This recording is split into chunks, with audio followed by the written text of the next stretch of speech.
네, 드디어 영수회담. 지금 현재 시각이 오후 1시 59분이니까요. 이제 정말 얼마 남지 않았습니다. 정치권의 관심이 온통 여기에 쏠려 있는데요. 네, 회담이 끝나고 양측의 표정이 어떨지 또 협치의 물꼬가 트일 수 있을지 주목되고 있는데요. 김영준 배재대 석좌 교수, 배종찬 인사이트K 연구소장과 함께 이번 영수회담의 의미 그리고 향후 전국 상황까지 전망해 보겠습니다. 어서 오십시오. 안녕하십니까? 안녕하십니까? 네. 드디어 두 사람이 만납니다. 윤 대통령 취임 이후 처음 하는 영수회담이잖아요. 그런 만큼 정치권의 관심이 정말 큰데요. 이번 회담의 의미 좀 어떻게 보시는지 먼저 김 교수님부터 말씀해 주시죠. 상황에 대한 나름대로 설명이 필요하잖아요. 네. 제가 알기로는 이재명 대표가 8번 정도 영수회담 제안을 했던 예. 걸로 알고 있는데요. 모두 다 거부됐는데 역시 민심의 회초리가 굉장히 무섭다는 걸 이제 깨닫게 되는 것이죠. 참패를 당하고 나서 대통령이 이제 민생 수습 차원에서 더 구체적으로 얘기하면은 그동안 윤석열 정부에게 많이 요구했었던 부분들 중에 하나는 협치에 대한 회복이었거든요. 더 나아가서 정치 복원 이 두 가지의 과제를 안고 있었는데 이게 그동안 집권 2년 동안은 전혀 작동되지 못했던 것이 사실이었고요. 이것을 나름대로 정치를 복원시키고 협치를 회복해야지만이 민생이 결국은 살아남을 수 있기 때문에 오늘은 군 2년 만에 만나는 거지만 대선 끝나고 나서 예. 국민들이 바라보는 거나 이제 특정한 쟁점보다는 어떻게 정치가 복원이 돼서 우리 민생을 좀 살릴 수 있을 것이냐라는 그런 구체적인 안들이 좀 나왔으면 좋지 않을까 생각을 좀 하게 되고요. 제 개인적 생각은 너무나 의제가 많기 때문에 예. 이번 한 번 가지고는 저는 안 될 거라고 좀 봐요. 그러니까 일단 물꼬를 텄으니까 정리를 하든 어떤 형태든 간에 다양한 방식이 있거든요. 그걸 통해서 더욱더 협치를 더 다졌으면 좋지 않을까라는 생각을 좀 개인적으로 해봅니다. 네. 배 소장님께서는요. 결과적으로 이 회동이 성사된 가장 큰 배경은 총선 결과라고 봐야 되겠죠. 결국 민심인 것이고 그렇다면 총선 또 이 소통이 필요하다라고 하는 국민들의 요구에 윤석열 대통령도 화답할 수밖에 없는 것이고 또 이재명 대표도 응할 수밖에 없는 것이고 결과적으로 민생일 겁니다. 오늘 여러 가지 주제들이 모든 우리가 거론되는 특금 또는 지원금 다 거론될 겁니다. 하지만 무엇보다도 국민들은 민생이 어떻게 되는지 또 국민들이 주목을 해서 볼 부분은 가장 유의해서 볼 부분은 대통령의 태도일 겁니다. 어떻게 이 소통하려는 대통령의 태도가 확연히 드러나느냐. 예. 또 정치하겠다는 대통령의 모습을 또 보게 되는 것이고 더 중요한 것은 협치일 겁니다. 그러니까 서로 긴장감을 조성하는 그런 만남보다는 오히려 그래도 각자의 이해, 각각의 이해를 떠나서 국민을 위해서 이건 합시다. 그런 경우에서 저는 차원에서 나올 수 있는 것이 곧 이제 바로 만남이 이제 모습이 보이겠습니다만 중요한 것이 저는 어떤 소상공인 지원이나 또는 전세 사기 특별법 같은 것 또는 지금 워낙 꼬여 있는 것이 의정 갈등입니다. 환자 어떡합니까?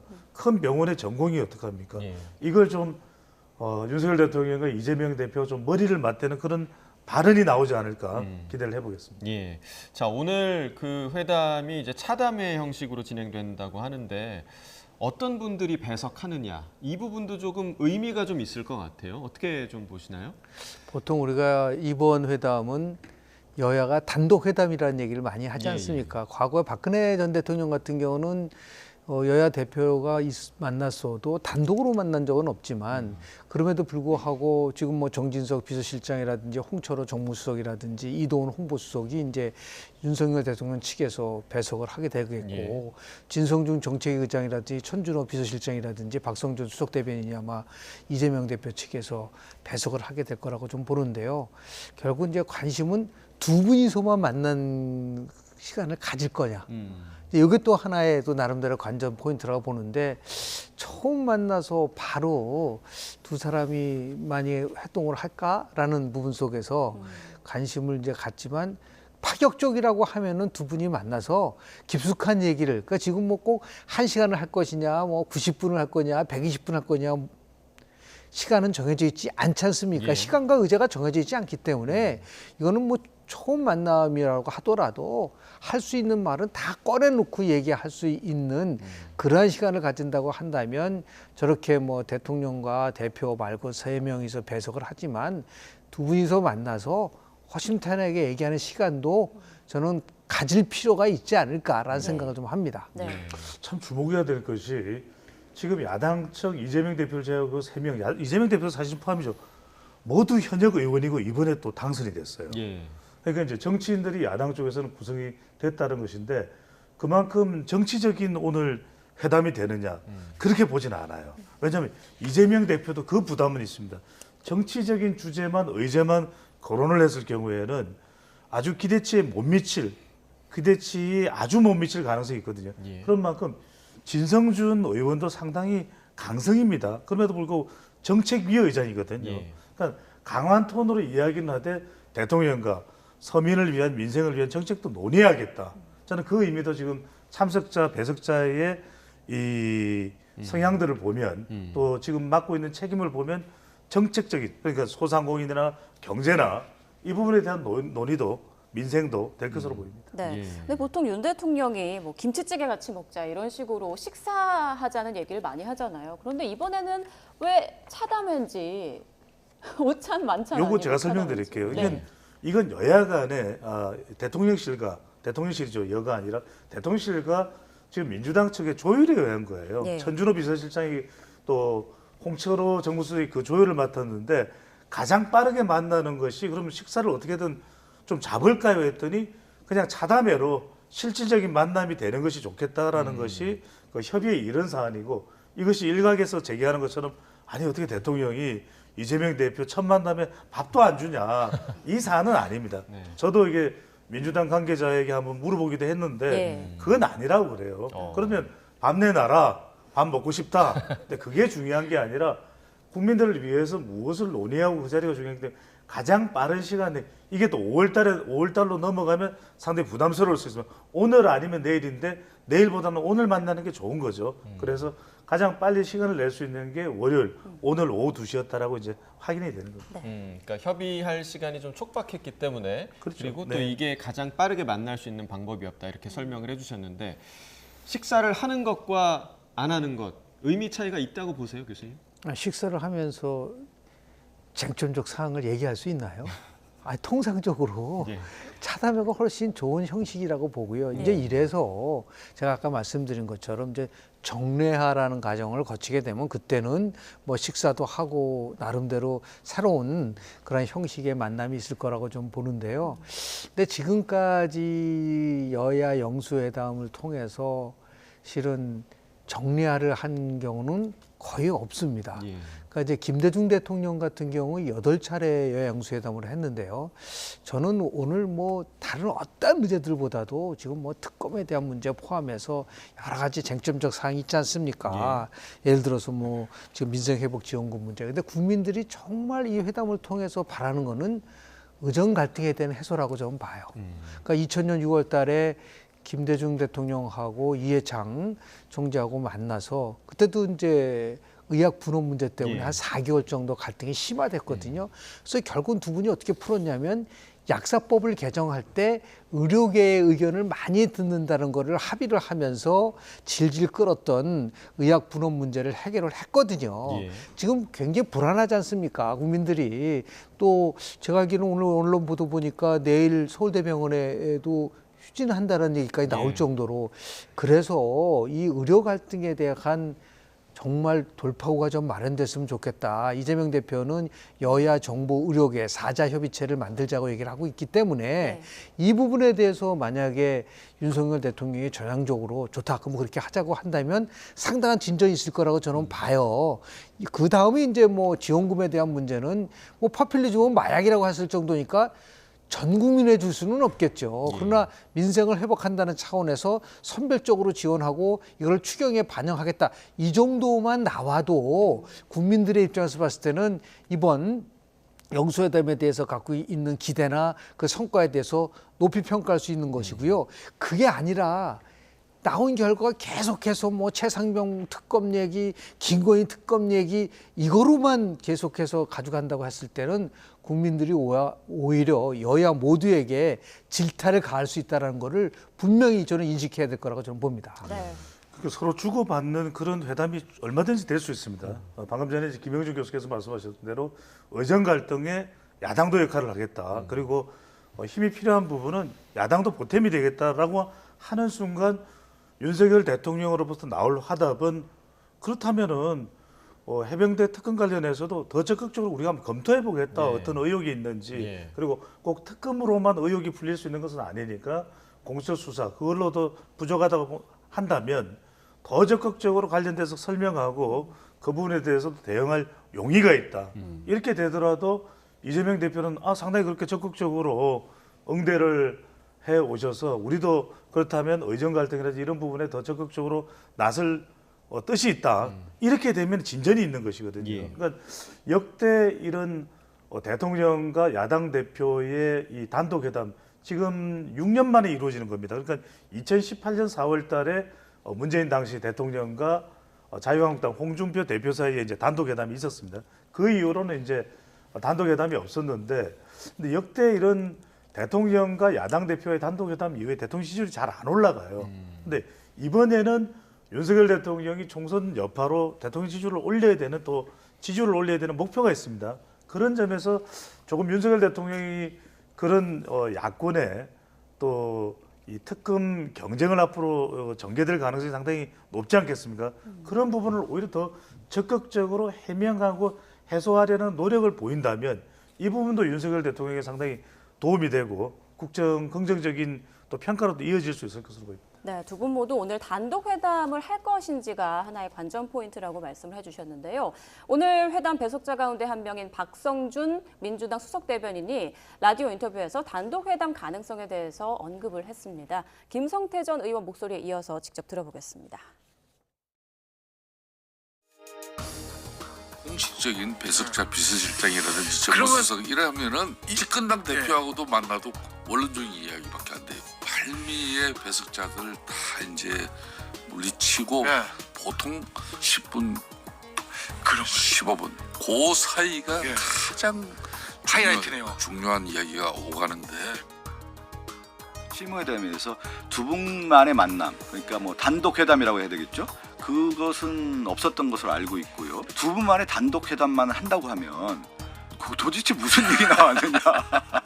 그리고 오해의 소지가 있지 않습니까? 그래서 그 자리에서 논의해서 국민들에게 알려주는 공개성이 이번 총선의 민의에 대한 반영이고 국민에 대한 예의다 이렇게 보고 있습니다.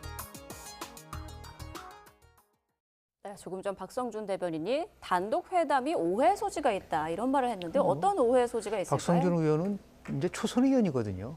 아직 정치와 관련된 깊이 있는 그런 부분에 대한 경험이 이렇게 많지 않은 의원들이에요.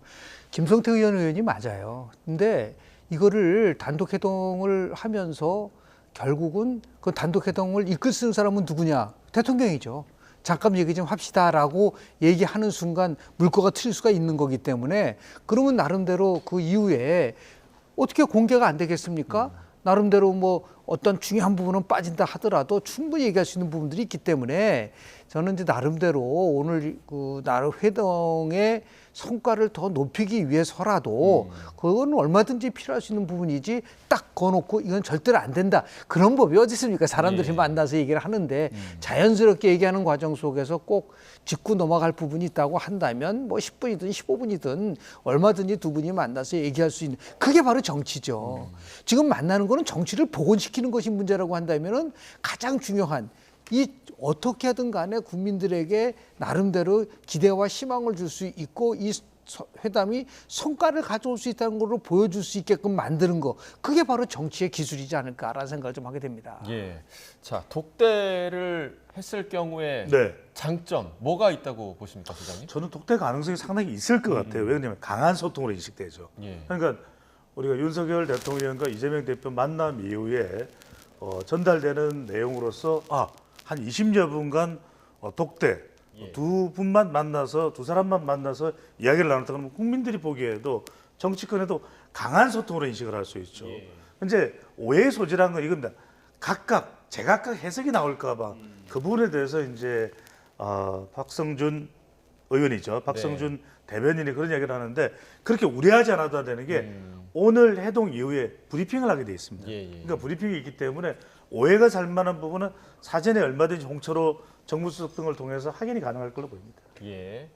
자, 워낙에 그 서로 이렇게 만남을 좀, 그러니까 대통령 측에서 좀 거부했던 것이 있었기 때문에 독대가 조금 어색하지 않을까.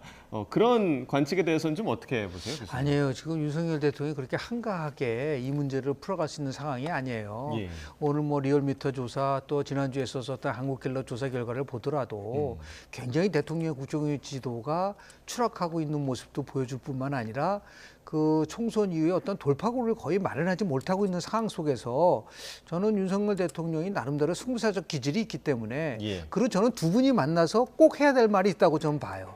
단독으로. 우리 지난 2022년도 대통령 선거 때 치열하게 서로 경쟁을 하면서 공통으로 얘기했었던 공약에 대해서는 우리 실현합시다. 예. 이게 국민들에게 주는 그 큰 나름대로의 선물 아닌가요? 그렇죠. 싸우는 것이 아니라 반드시 같이 함께 할 수 있는 것이 있다고 한다면 그거는 같이 합시다라고 그 메시지만 나온다 하더라도 협치의 물꼬가 터지고 새로운 정치의 기운이 나올 수 있는 부분이기 때문에 이 상황 속에서 뭐 국정 운영의 기조를 바꿔라 이거는 도저히 말이 안 되는 얘기고요. 예. 다만 같이 공약했었던 부분들이 있을 거예요. 그 부분을 출연해서 같이 한다고 한다면은 훨씬 더 국민들이 봤을 때도 야 이제는 다시 이제 정치가 복원되는구나를 느껴줄 수 있는 것이 예. 아주 민감한 부분에 대해서 두 분이 만나서 비공개로 한다고 하는 것에 대한 오해 여지가 있다라고 그거를 두려워한다고 한다면 제가 볼 때는 그거는 정치는 아니. 또 대통령이 뭐라 그랬었죠? 이제는 정치를 하겠다 그랬잖아요. 예.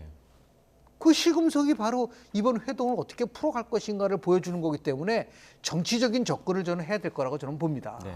자, 그렇습니다. 이재명 대표에게도 중요한 해동이지만 윤석열 대통령에게는 임기가 3년 이상 남아 있습니다. 네. 그렇다면은 여소야대가 지속되는 대통령의 임기라면 네. 무엇보다도 국정 운영 동력을 살려가기 위해서는 국민 여론의 지표죠.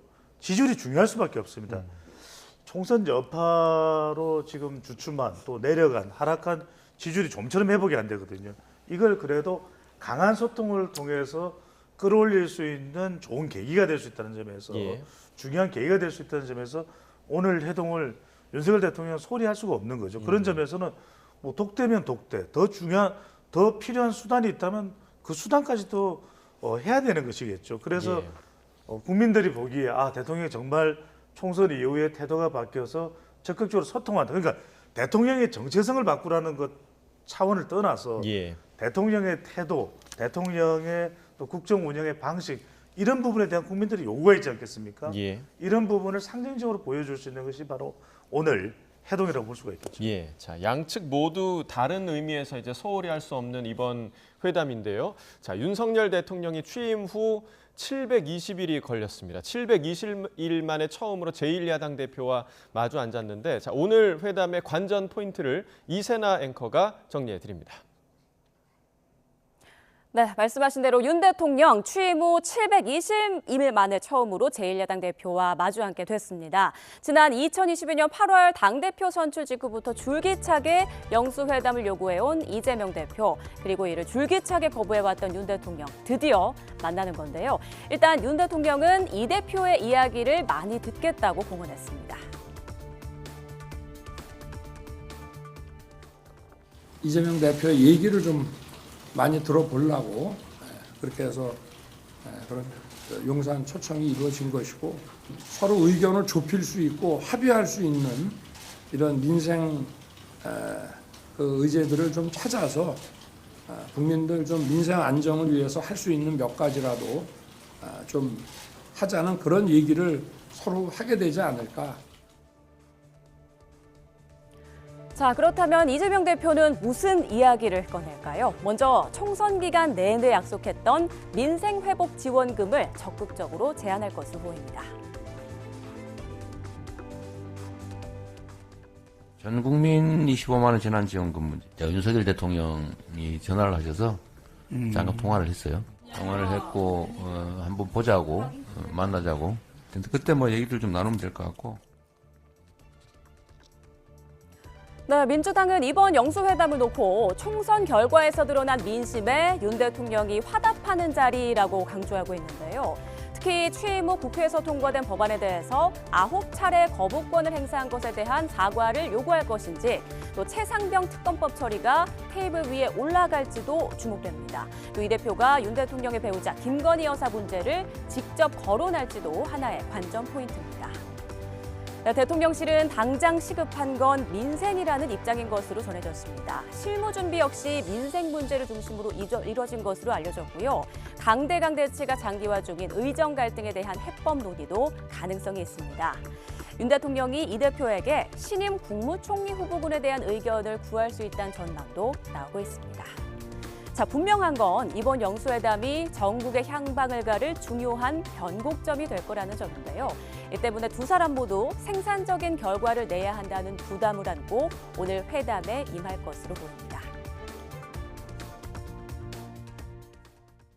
자, 네, 생산적 결과, 어떤 결과 나올지 이제 주목되는 오늘인데 여러 가지 의제들이 지금 예상이 되고 있죠. 뭐 민생 회복 지원금, 최상병 특검, 또 이태원 참사 특별법 여러 가지가 있는데 사실 이번 그 회담에 앞서서 대통령이 이재명 대표의 말을 주로 듣는 자리가 될 것이다. 이렇게 얘기를 직접 했단 말이죠. 그런데 이제 그렇다면 이재명 대표가 이 자리에서 과연 어떤 말부터 꺼낼 것이냐, 이 첫 의제가 중요한 거 아니겠습니까? 어떻게 좀 예상을 하세요? 이번 회담을 이제 민생에 초점을 맞췄기 때문에 이재명 대표 입장에서 봤을 때는 지금 민생 회복 지원금에 대한 것은 민생이라고 지금 보고 있는 거 아니겠습니까? 예. 그러니까 아마 물꼬를 민생 회복 지원금에 관련된 걸 가지고 트지 않을까라는 생각을 좀 하게 되는 거고요.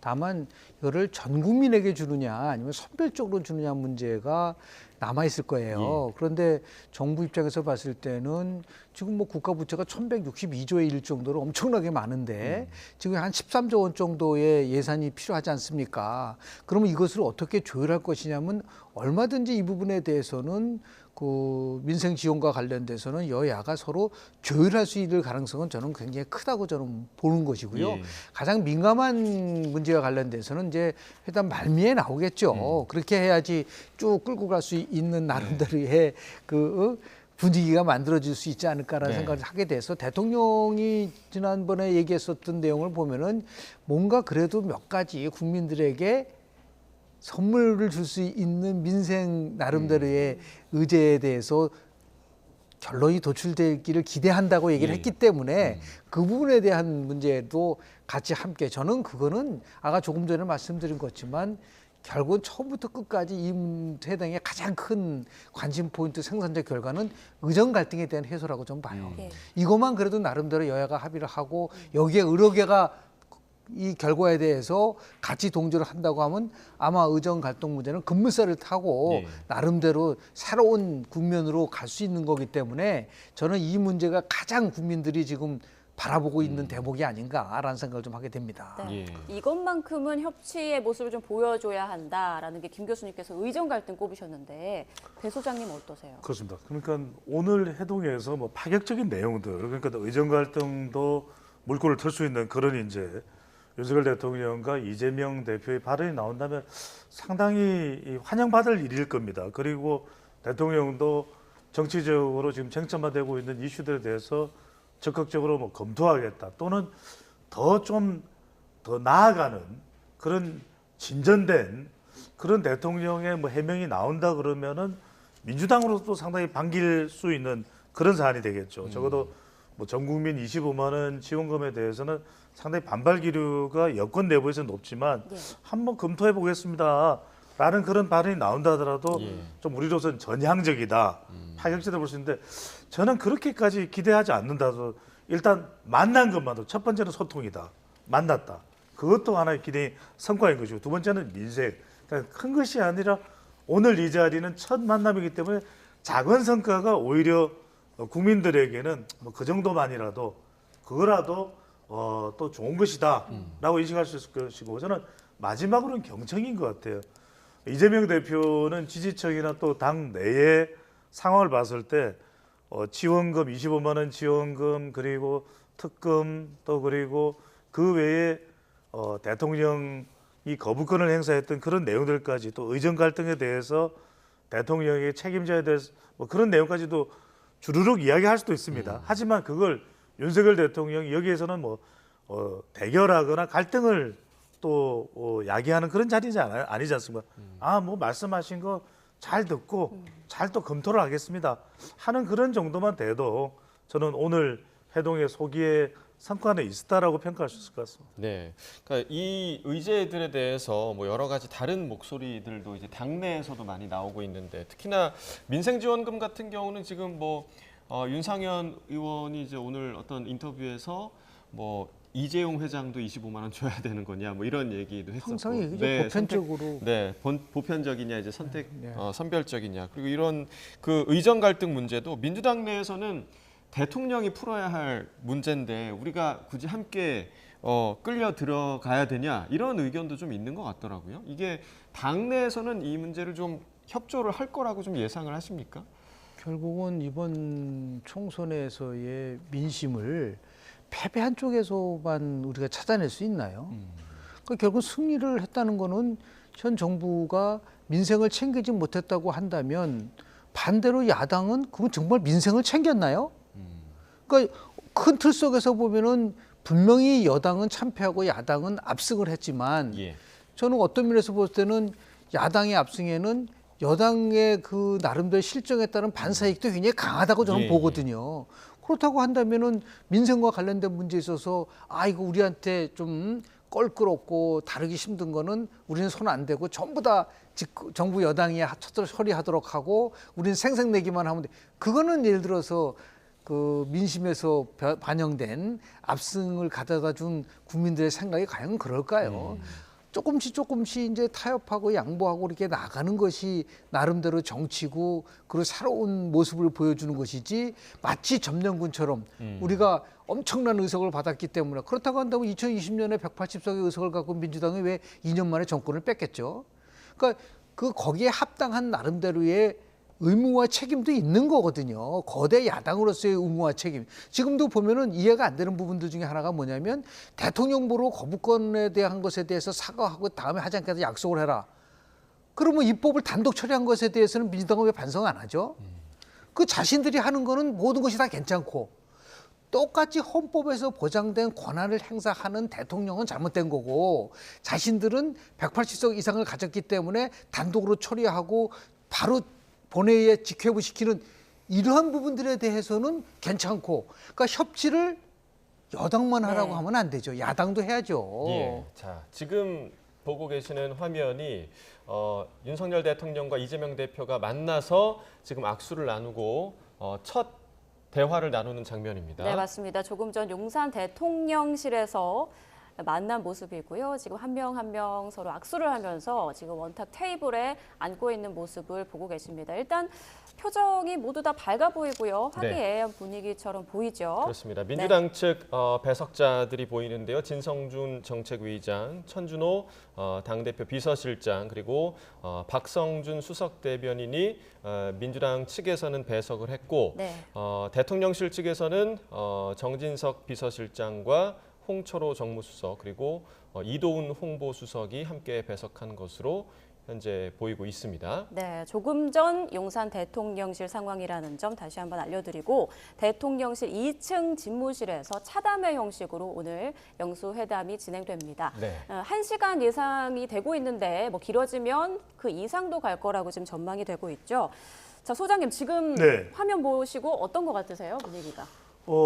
상당히 지금 이재명 대표의 표정도 밝아요. 그리고 대통령 표정도 나쁘지 않습니다.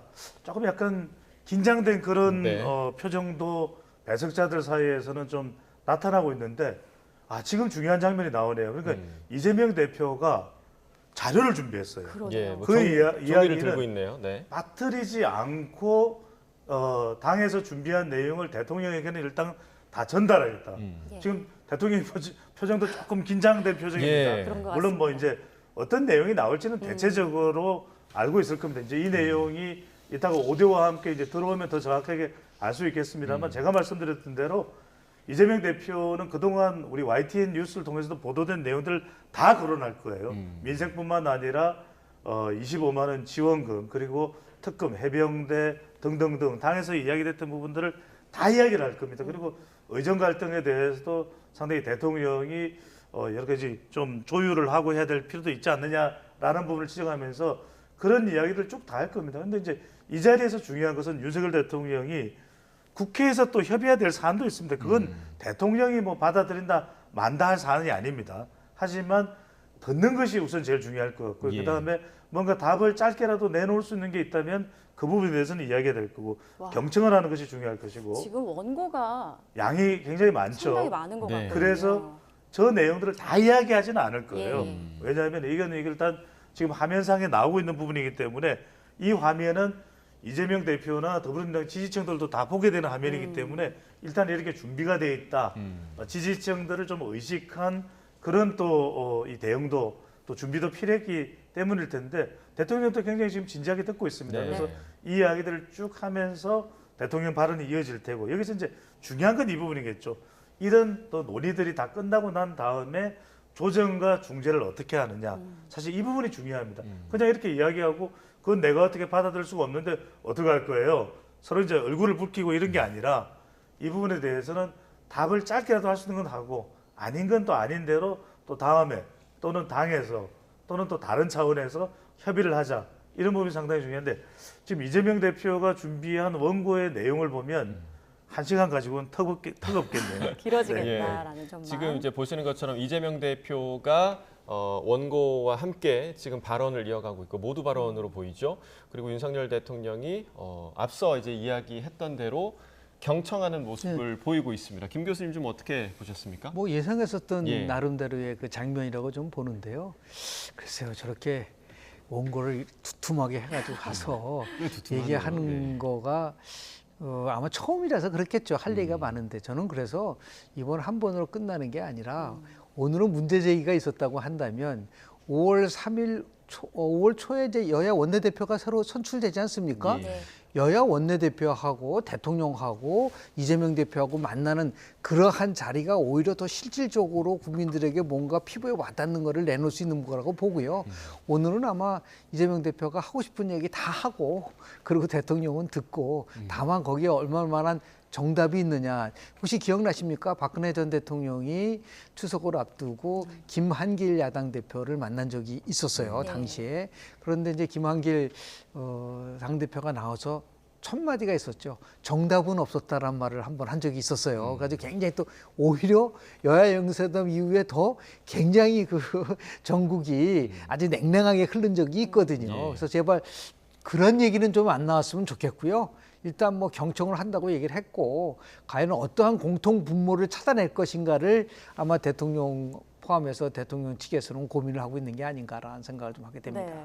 조금 전 있었던 용산 대통령실 화면을 저희가 계속 보내드리고 있는데 글쎄요. 화면으로 보이기에는 네. 처음 양측에서 만나서 악수할 때만 해도 굉장히 표정이 좋았는데 네. 테이블에 앉아서 저 준비된 자료를 이재명 대표가 있는 순간부터 표정이 굉장히 그렇죠. 진지해졌고요. 네. 네, 그리고 저 앞에 있는 차를 과연 마실 수 있을까 싶을 정도로 조금은 딱딱한 분위기인데요. 거의 반 이상 남기고 나온다고 봐야 되겠죠. 그럴 수밖에 없는 게 처음에는 이제 인사니까 하기애애했고 윤석열 대통령도 왼손을 이재명 대표의 오른손에 올리면서 상당히 또 예우도 하고 서로 환하게 웃습니다.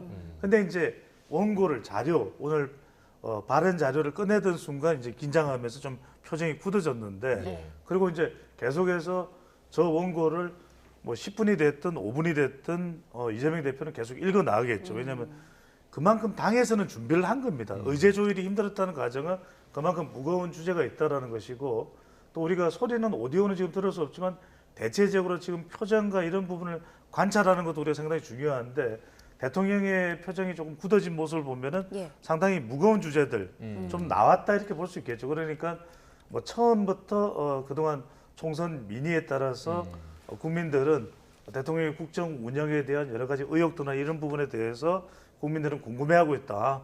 그 부분에 대해서 윤석열 대통령이 더 적극적으로 풀어주기를 바라고 예. 그것이 바로 이번 총선의 결과가 아니겠느냐.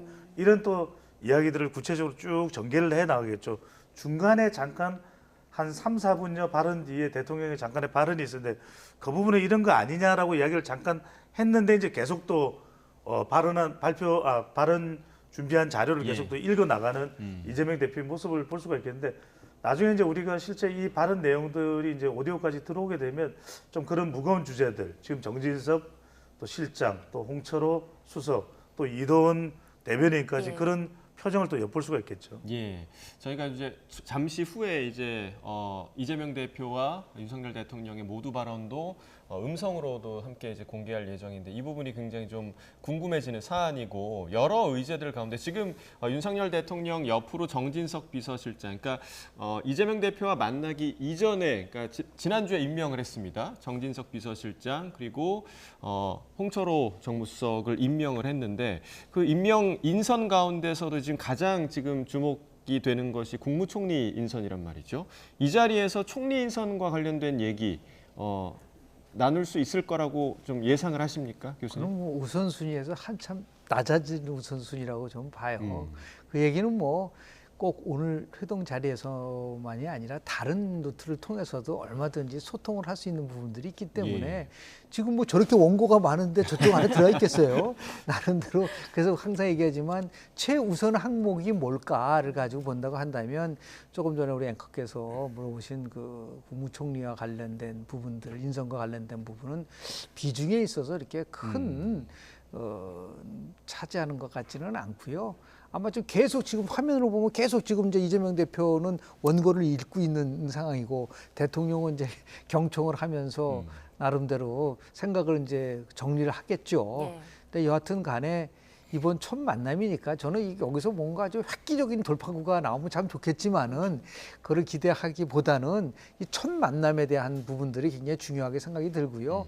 그래서 대통령이 이제 앞으로 자주 보자라든지 정리해야 대한 부분이라든지 또 제일 많이 나오는 게 여야정 협의체라는 말이 꼭 나오거든요. 그건 아무런 실효이 없는 그런 여야정 협의체를 만들어서 가져가겠다라는 부분에 대해서는 이제 좀 너무 그 구태의연한 방법인 거고요. 예. 대통령이 직접 만나서 얘기를 하는 시간을 많이 가지면 가질수록 나름대로 상대방에 대한 지금 가장 큰 문제는 한 번도 만난 적이 없기 때문에 한 번 기억이 나십니까? 1974년도 박정희 대통령하고 김영삼 총재하고 만났을 때 그거는 그 어마어마한 사건이었었어요. 유신에 대해서 반대를 했었던 김영삼 당시에 신민당 총재가 만났었는데 말이죠. 근데 그 이후로 물론 여러 가지 자본이 있었지만 그 만남 자체에 대해서 많은 국민들이 기대를 하는 거와 마찬가지로 이번도 이러한 것을 한 번만 끝나지 마시고 자주 만나서 이 문제를 풀어 어떻게 집권하지 2년 720일 만에 만난다는 거는 정상적이지 않죠. 누가 보더라도 그러니까 이 물꼬를 튼다는 의미에서 그리고 또 마찬가지죠. 민주당도 요구만 할 게 아니라 그럼 자신들은 뭐를 양보할 수 있을 것인가에 대한 답을 나눠야 되는 거 아닌가요? 어떻게 서로 만나는데 한쪽만 계속해서 요구하고 한쪽은 무조건 들어만 된다고 한다면 그거는 설득의 기술이 아니다. 그러니까 이재명 대표도 뭔가 설득할 수 있는 기술을 갖고 접근을 해야 되지 않을까 그런 생각을 좀 해봅니다. 달라진 기류의 변화도 있는 것 같아요. 그러니까 지난 19일 날 윤석열 대통령이 이재명 대표에게 전화를 해서 만나자고 했을 때는 상당히 양쪽이 어떤 의제 조율 없이 그리고 만남 쪽에 큰 의미를 둔 것 같아요. 이재명 대표도 그때 국정에 도움이 돼야죠 이러면서 이제 화답을 했던 한 5분여간 그 당시에 통화가 이어졌었죠. 그런 기억이 나는데 그 이후에 조금 민주당 내에서는 기류가 변합니다. 의제도 조율해야 되고 의제 조율하지 않는 만남을 뭐하러 하느냐라는 그런 또 반응도 나오고 하는 상황인데 저는 결정적인 게 바로 지난 25일 지난주입니다. 지난주 목요일 저녁에 이재명 대표와 대통령의 만남 전에 조국 혁신당 대표 사이에 만찬이 있었죠. 저녁에 한 2시간 30분 정도 진행이 됐다고 하는데 그때 정확하게 어떤 대화가 오고 갔는지는 확인할 길은 없습니다. 그런데 그 만남 뒤에 이재명 대표가 무조건 만나겠다고 이야기를 했어요. 그 이야기는 뭐냐면 오늘 지금 준비한 저 발언 원고 자료에는 조국 혁신당 대표가 주장하는 내용까지 포함되어 있을 가능성이 상당히 높습니다.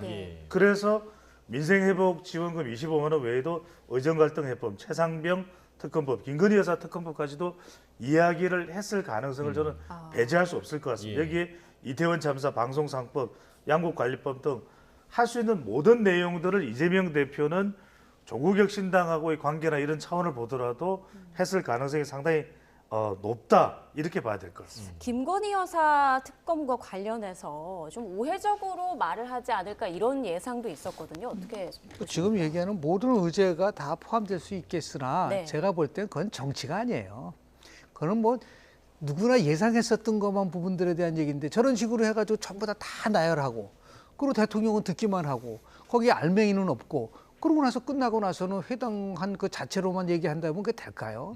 가장 핵심적인 사항에 대한 부분들, 그 민감한 부분에 대한 부분들은 이번만이 아니라 얼마든지 또 할 수 있다라고 하는 자신감을 가지고 회담을 임명해야 되죠. 뭐 조국 뭐 대표가 얘기한 것까지 포함시켜서 얘기하고 그게 예를 들어서 지금 첫 만남에서 가져갈 수 있는 하나의 지혜로운 나름대로 설득법이라고 볼까요?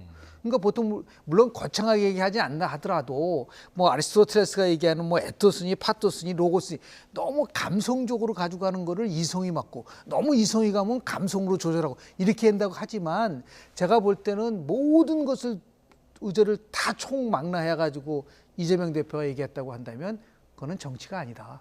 저는 그렇게 봅니다. 그래서 정말 굉장히 국민들에게 관심도 끌고 지지를 받을 수 있는 부분들에다가 더 많은 비중을 두고 그런 나머지 부분에 대해서 뭐 언급하지 말라는 게 아니라 결국 어떻든 간에 우선순위를 어떻게 줄 것이냐에 대한 나름대로의 그런 준비도 하고 들어가지 않았을까라는 생각을 좀 합니다. 그러니까 결국에 이 부분에 대해서 의제 조율 때문에 사전 그런 조율이 있었던 건데 민주당에서는 의제 관련된 제안을 했다고는 하지만 대통령실에 검토가 좀 없었다 이렇게 밝히기도 했었거든요. 근데 왜 그랬을까요? 근데 방금 전에 김영준 교수께서 말씀하신 것이 설득력이 있습니다. 그러니까 윤석열 대통령이 이재명 대표와 1시간 또는 길면 이제 1시간 남짓 만나서 결정될 사안들 또는 결정할 수 있는 대통령의 입장 그렇지는 않다고 봐야 되겠죠. 그렇기 때문에 오늘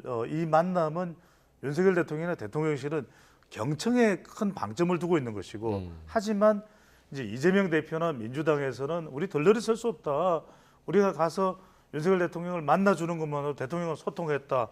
이런 걸 얻겠지만 우리는 얻는 게 뭐가 있냐. 이재명 대표 뭐하러 가서 1시간 반 동안 뭐 했느냐. 이런 지적을 받을 것이 뻔하다라는 거죠. 그래서 아까 말씀하셨듯이 이게 정치입니다. 저는 오히려 이게 정치인 것이 이 장면에서는 이재명 대표로서는 윤석열 대통령이 할 이야기를 다 할 수밖에 없고 하지만 비공개 화면에서는 또 두 사람 사이에 독대를 할 수도 있어요. 한 20여 분. 예. 이때는 저는 좀 더 실질적인 이야기를 할 것 같아요. 그래서 이렇게 할 이야기는 다 해놓고 윤석열 대통령은 경청하는 모습을 보이고 정작 대통령과 이재명 대표 사이에서의 두 사람만의 시간을 가지게 되는 경우에는 말 그대로 민생 관련해서 소상공인 지원이나 또는 전세 사기 특별법 관련한 진전된 법안 통과 이런 부분 또 중요한 것이 지금 의정 갈등이 상당히 고민스러울 수밖에 없기 때문에 이 부분에 대해서 윤석열 대통령이 좀 힘이 필요하거든요. 대통령에게 힘을 실어주면서 대통령은 그에 대한 하답으로 여러 의혹들 관련해서 특히 해병대 특검법에 대해서는 야권이 연대해서 계속해서 특검법 추진의 의사를 밝히고 있는 만큼 꼭 특검법이 아니더라도 공수처수사나 그 외에 정부의 또 적극적인 설명을 통해서 이 부분에 대한 것을 해명하겠다, 해소하겠다 그런 정도로 나가는 것이 오늘 해동의 유의미한 성과를 또 얻어내는 그런 과정과 또 방법이라고 봐야 되겠죠. 네.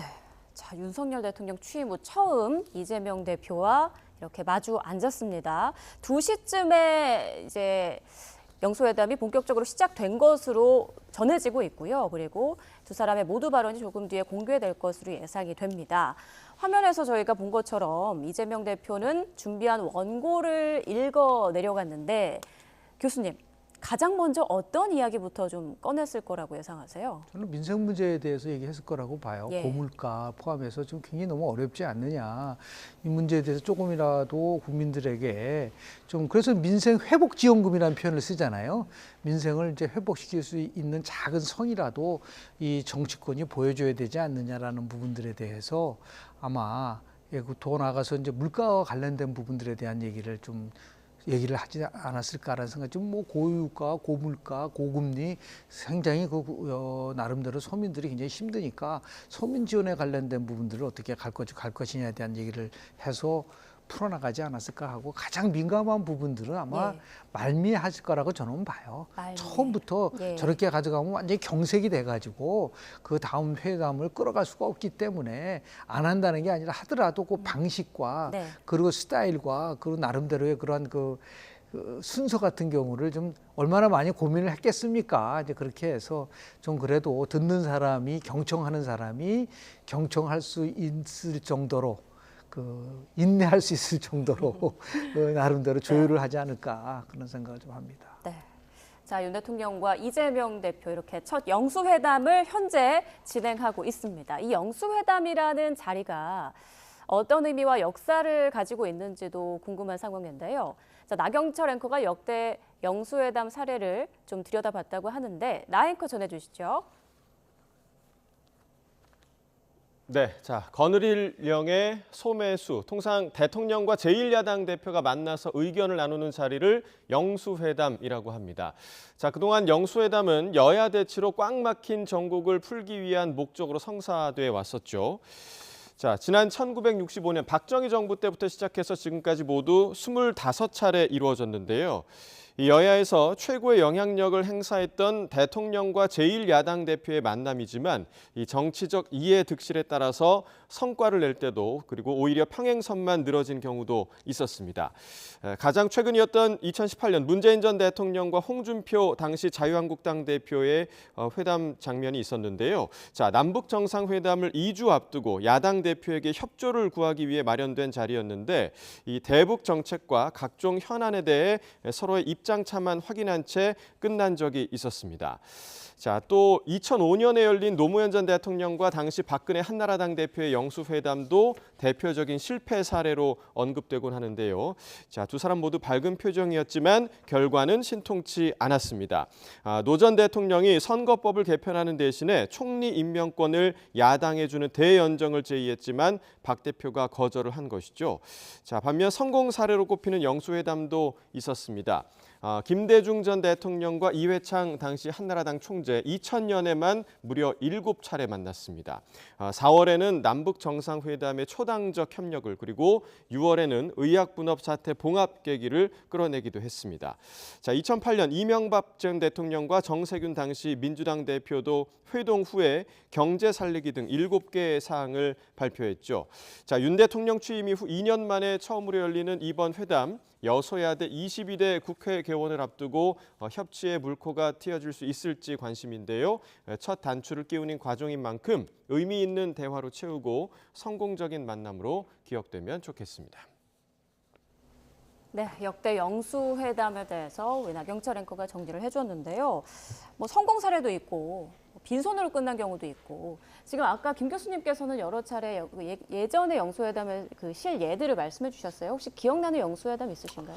그래서 이제 우리가 역대 뭐 영수회담이라고 한다면은 뭐 박근혜 대통령과 그다음에 김한길 대표 또 직전에 문재인 대통령과 자유한국당의 홍준표 대표. 근데 이제 이 부분을 좀 말씀드려야 될 것 같아요. 이 정상 간에 뭐 이른바 이제 국내에서의 정치 세력의 두 정상 간의 만남이니까 우리가 뭐 영수회담이라 그러는데 더 정확하게는 그냥 해동이겠죠. 윤석열 대통령과 이재명 대표의 해동인데 역대 그런데 특이한 점은 이런 해동을 하더라도 대통령과 야당 대표의 해동을 하더라도 대통령의 국정 지지율이 올라가지 않는 경우들이 많아요. 네. 그건 왜 그러냐면 상당히 기대치가 높기 때문입니다. 그런데 생각보다 만나서 뭔가가 이루어지거나 해결되는 경우에는 이전에 뭐 박정희 대통령 때나 삼김 시대 때나 뭐 이런 경우는 모르겠습니다만 최근 들어서는 특별하게 그렇게 물꼬를 전면적인 타개책이 나오는 경우가 잘 없습니다. 그런 만큼 중요한 건 거듭 오늘 이제 이 해동에서도 강조돼야 될 것은 뭐냐면 저는 뭔가 큰 걸 얻어내겠다. 그러면 아무것도 못 얻어요. something 생각하면 nothing입니다. 저는 very small thing. 이렇게 하면은 그것이 굉장히 빅띵이 될 수가 있기 때문에 저는 작은 성과를 노려라. 네. 작은 성과를 만들어내라.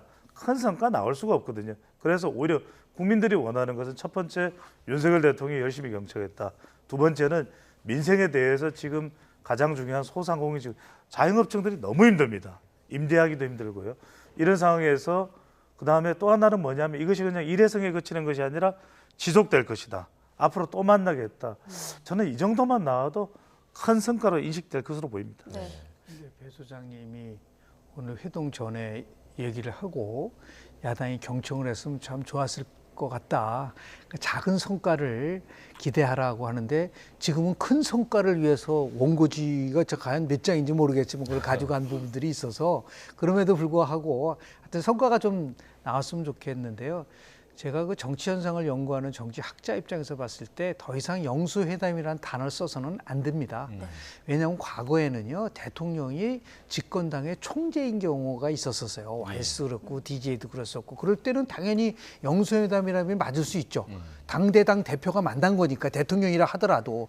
그런데 그 이유는 이 영수회담이란 말이 굉장히 어떤 면에서 보면요, 아주 냉정하게 얘기하면 제왕적 대통령하고 제왕적 당대표가 만나서 제왕적 정치하겠다는 거 아닌가요? 국회가 버젓이 있는데 중요한 현안은 국회에서 풀어야 되는데 국회에서 풀지 못하니까 결국은 당대표하고 대통령이 만나가지고 한다? 그래도 또 요구는 뭐 하죠? 대통령한테는 정치에 개입하지 말라고 또 얘기를 합니다. 이게 굉장히 모순적인 부분들이 많기 때문에 그럼에도 불구하고 이 꽉 막힌 이 나름대로의 정치 현황을 타개하기 위해서 두 정상이 만나서 얘기하는 의제를 가진다는 데서 처음에 깜짝 놀랐어요. 이게 뭐 외국 정상과 만나는 건 아니잖아요. 언제든지 자유의제를 가지고 만나면 되고 그걸 시간을 조율할 이유가 있나. 결국은 어떻게 됐죠? 의제 없이 시간 제한 없이 만나는 거 아닙니까? 그래서 저렇게 원고지 가지고 가서 얘기하는 것보다는 정말 자연스럽게 얘기하셨으면 더 좋지 않았겠는가 생각이 좀 드는데 아마 저거 계속해서 읽으려고 하면은 1시간 중에서 상당한 부분은 계속해서 대표는 얘기하고 대통령은 듣는 거로만 대부분의 시간을 할애한다고 한다면 글쎄요. 우리가 생각하는 조금이라도 우리 배 소장이 얘기했던 작은 성과가 나와야 되는데 이 어떻게든 간에 성과가 어떤 성과가 나올지 한번 좀 지켜볼 필요가 있지 않을까 생각을 좀 합니다. 네, 자, 어떤 성과가 나올지 그게 작은 성과일지 큰 성과일지 모르겠지만 대통령실에서 이제 고민하고 있는 부분 중에 하나는 또 대통령 국정에 대한 지지율이 계속해서 떨어지고 있다. 그렇습니다. 이 부분도 있을 수 있거든요. 예. 그러면 이번 그 영수회담을 통해서 지지율 좀 반등을 노릴 수도 있을까요? 어떻게 보세요? 그래서 제가 말씀드렸던 대로 큰 걸 기대하면 안 될 것이다. 또 윤석열 대통령도 이재명 대표가 준비된 바른 내용으로 좀 민감한 사안들도 다 담겨 있겠죠. 예. 그래서 첫 번째는 윤석열 대통령은 경청을 하라. 두 번째는 작은 성과로도 우리가 이뤄냅시다. 그런다면은 그 부분에 대해서는 국민들의 평가가 중요합니다. 야권에서는 이 해동이 끝나고 난 이후에 역시 대통령에게는 크게 기대할 게 없었다. 또 우리 YTN에 또 이렇게 이 헤드라인으로 올라오면서 결과적으로는 이재명 대표 관심 큰 현안들에 대해서 대통령은 경청을 했지만 적극적인 하답은 없었다. 뭐 이런 반응들이 나오겠죠. 예상이 돼요. 예. 근데 저는 세 번째가 중요한 게 뭐냐면 윤석열 대통령이 그동안 좀 아쉽다는 부분이 소통이거든요.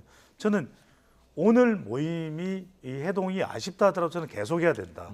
대통령이 6월 달 또 8월 달 계속 만나면서 그럴 때 지금 임기가 3년 이상 남아 있습니다. 예. 그렇다면 지지율이 다음 달이 중요하고 그 다음 달이 중요한 것이 아니라 지속적으로 3개월 뒤에 6개월 뒤에 국정 동력을 여소야대 임기 내내 지속되는데 이걸 살려가는 게 중요하거든요. 제가 이런 말씀을 드릴게요. 아까 우리 이세나 앵커가 뭐 영수회담이라는 표현을 가급적 쓰지 않는 게 좋겠다는 것이 우리 김영준 교수의 또 분석입니다만 과거에 이렇게 대통령과 야당 대표가 만나는 걸 보면 큰 성과가 나올 수 있냐. 우리 한번 상상을 해보십시오. 바이든 대통령과 트럼프 전 대통령 만나서 뭐 기대할 게 있습니까? 서로 안 싸우면 다행이죠. 그러니까 그게 미국도 민주당의 대통령, 그다음에 공화당 의장이 이렇게 만나도 잘 되기가 쉽잖아요. 트럼프 전 대통령 때는 낸시 펠로시 하원 의장이 막 뒤에서 트럼프 전 대통령이 연설하는 뒤에서 연설문을 북 찢어버리기 하지 하거든요. 예. 근데 적어도 우리가 오늘 윤석열 대통령의 해동은 그 정도 파장은 아니지 않습니까? 적어도 만나서 환하게 웃고 한다면 저는 이 모습을 좀 정기적으로 정례적으로 또 상례적으로 계속 볼 수 있는 그 대통령의 의지. 저는 오늘 해동이 끝나는 그 지점에 오디오가 들어올지 모르겠습니다. 윤석열 대통령이 앞으로도 계속 만납시다. 저는 그 한마디가 들어와도 꽤 진전된 성과라고 봅니다. 왜냐하면 우리 기대만큼 그렇게 해동의 결과라는 것이 성과가 잘 나오질 않거든요. 예, 뭐 시작이 반이다, 첫 술에 배부르냐, 뭐 이런 말씀 네. 두 분 다 해주셨는데 그런데 국민들이 그래도 가장 실질적으로 바라는 거, 제가 생각했을 때는 국민 지원금 그리고 의정 갈등 어느 정도 좀 해소되는 이야기가 나올까 이 부분일 것 같거든요. 그렇습니다. 제가 두 가지를 말씀을 드렸는데요. 예.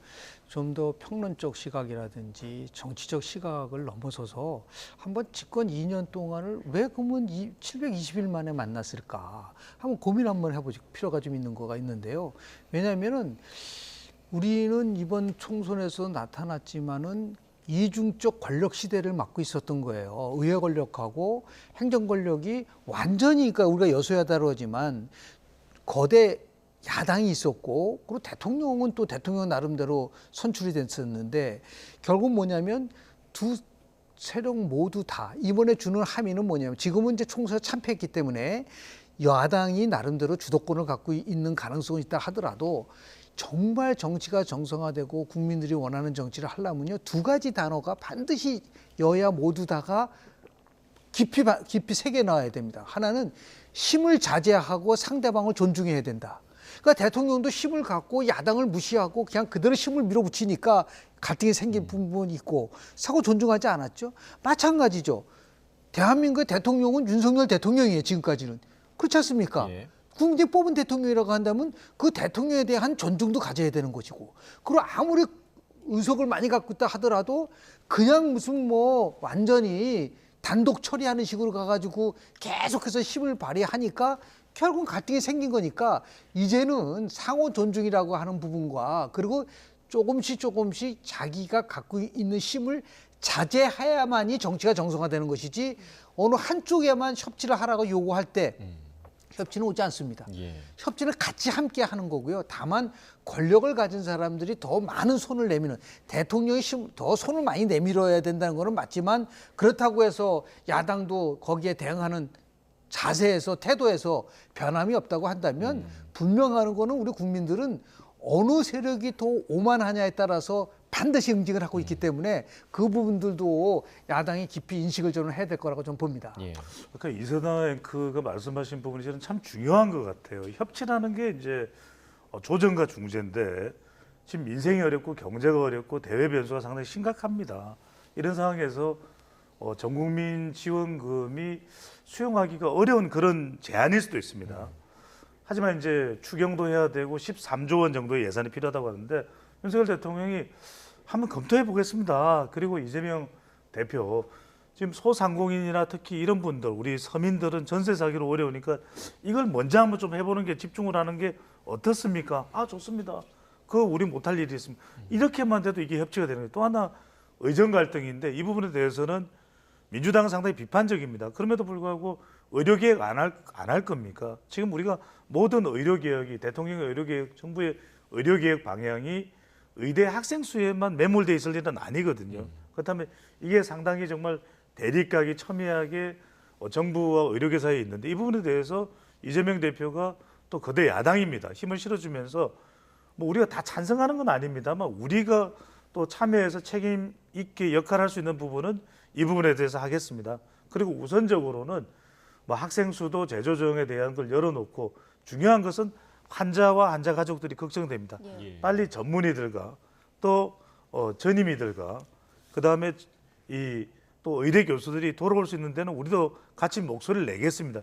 이렇게 하면 대통령으로서도 사실 좀 빚을 지는 셈이죠, 야당에. 예. 빚을 지는 셈입니다. 그러면은 이선화 앵커와 우리 나 앵커가 말씀하셨던 대로 이런 부분에 대해서는 좀 대통령도 더 적극적으로 검토하고 협력하겠습니다라는 것을, 또 정진석 비서실장이 어느 날 가서 또 야당과 조율을 할 수 있는 것이고, 예. 홍철호 정무수석도 있고 이도훈 또 홍보수석도 있고, 저는 그런 부분들을 좀 만들어내는 자리를 국민들은 원할 것으로 보입니다. 예. 하나 조금 좀 아쉬운 부분은 뭐냐면요, 왜 정책실장이 빠졌죠? 대통령 정책실장이. 그러니까 예를 들어서 저기는 비서실장, 정책실장하고 대변이거든요. 그러면 이제 대통령실에서도 이 정책과 관련된 부분, 민생은 정책이잖아요. 이 정책실장이 참여했던 것이 훨씬 더 보기 좋아하지 않았을까라는 생각이 좀 들어서 지금 우리가 계속해서 정책 얘기를 하고 있거든요. 그러면 가장 중요한 거는 이 모든 정책은 청와대 대통령실에서의 정책실장이 하는 거 아닌가요? 그런 면에서 조금 아쉬운 면이 있다라는 말을 좀 지적을 좀 하고 싶습니다. 예, 정책실장이 빠졌다. 아마 그런 것 같습니다. 그러니까 김영준 교수님 말씀 저도 공감을 하는데 이제 3명씩으로만 제한하기로 했기 때문에 그래도 꼭 뭐 이게 너무 숫자에 연연하는 게 아니었다면 적어도 성태윤 정책실장이죠. 실장도 참여를 했더라면 좋았을 뻔했다는 생각이 듭니다. 근데 이제 그 역할을 정진석 실장이 하는 것이고 또 양쪽이 이제 실무 조정을 맡았던 것이 천준호 당대표 비서실장과 홍철호 정무수석이었기 때문에 또 마지막에 브리핑이 있습니다. 그래서 이도윤 홍보수석 그리고 박성준 수석 대변인이 이렇게 3명 안에 포함된 걸로 알고 있거든요. 예. 교수님 말씀대로 정책도 상당히 중요하기 때문에 그런 내용들을 좀 더 보완할 수 있는 다음번에는 조금 더 확대돼서 만남을 가지고 또 대통령과 이재명 대표 사이에 독대도 또 포함을 하고 이런 형식으로 전개돼도 좋을 듯합니다. 네.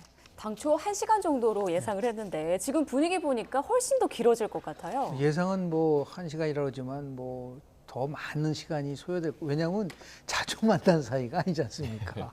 처음 만나는 거고 또 보니까 우리 이재명 대표가 굉장히 많은 준비를 하고 왔기 때문에 그러면은 대통령은 경청하고 대표는 얘기를 하면은 중간에 끊을 수 있나요? 없죠. 계속해서 없죠. 예. 계속해서 경청을 할 수밖에 없는 구조이기 때문에 아마 제가 아무리 빨라도 한 90분 이상, 2시간까지도 갈 수 있지 않을까 생각을 좀 하게 됩니다. 이걸 긍정적이라고 봐야 하나요? 저는 긍정적으로 봅니다. 과거에 이제 아까 이세나 앵커도 질문을 주셨지만 상당히 우리가 대통령과 또 야당 대표와의 만남이 좀 효과적이었다고 봤던 기억은 이제 김대중 전 대통령과 이해창 대표와의 만남 모두 이제 7차례 정도 만났는데 이때는 뭐 사회적 갈등이나 그러니까 주제를 잘 잡으면은 그런 성과를 낼 수가 있었던 거죠. 잘 준비를 해서 의학 분업 또는 이제 남북 문제 또 IMF 극복 관련된 내용도 또 잘 조율을 했고 그만큼 또 야당에 또 의석수가 많았고 그만큼 또 김대중 전 대통령도 당시에는 협의를 또 할 수밖에 없는 사안이었거든요. 근데 오늘은 워낙 이제 첫 번째 만남이니까 그런 수준까지 기대하기는 힘들 겁니다. 그런데 우리가 정치적인 이슈들은 보면은 과거에도 뭔가 뚜렷한 성과가 안 나와요. 예. 그것은 그럼 뭐 특검법을 하겠다. 그걸 이야기했을 때 윤석열 대통령이 전격적으로 그걸 뭐 다 받아들일 수 있다고 확답을 할 수도 없는 노릇일 테고 그렇다면 중요한 게 아까 말씀하셨던 국민들이 좀 기대하는 이슈들이 있습니다. 여야 가리지 않고 예. 그렇다면 중도층까지 포함해서 의정 갈등이라든지 그다음에 경제 상황에서 지금 소상공인이나 서민들을 좀 더 지원할 수 있는 방안이라든지 그런 부분에 대해서 적은 성과라도 작은 성과라도 얻어낸다면 상당히 효과적일 수 있는 것이고 저는 이거 상당히 오늘 첫 번째 회동이기 때문에 예상보다는 더 길어질 가능성 충분히 있을 것으로 봅니다. 예. 앞서 그 배 소장님이 앞으로도 더 계속 만나야 한다. 그러니까 이제 이런 영수회담의 정례화 문제에 대해서 좀 이야기를 해주셨는데 김 교수님은 좀 어떻게 보세요? 뭐 이 말미에 우리 또 만납시다 이런 얘기 나올까요? 어떻게 보세요? 형식은 굉장히 다양하게 가져갈 필요가 있어요. 지금 대통령하고 야당, 제1야당의 대표만 만나는 것만이 아니라 이제 곧 이제 여당도 당대표 선출을 하지 않겠습니까? 그 야당도 뭐 이제 당대표 선출을 곧 하겠죠. 8월 달에. 그러면 대통령하고 여야 대표가 만나는 형식도 있을 수 있겠고요. 그리고 대통령하고 여야 원내대표가 만나는 경우도 있을 수가 있고요. 오자회담을 할 수도 있고 더 나아가서는 뭐 꼭 군소정당 당대표를 만나지 말라는 법이 또 뭐가 있습니까?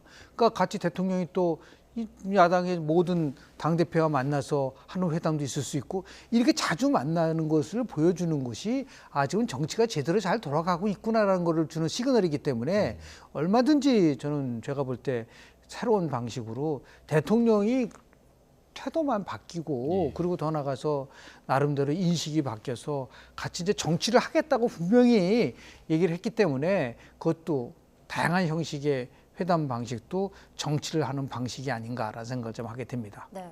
정말 오랜만에 보는 그런 장면이잖아요. 네. 그러니까 대선 후보 때 이렇게 나란히 앉았고 그 이후로는 처음인 거 아니겠습니까?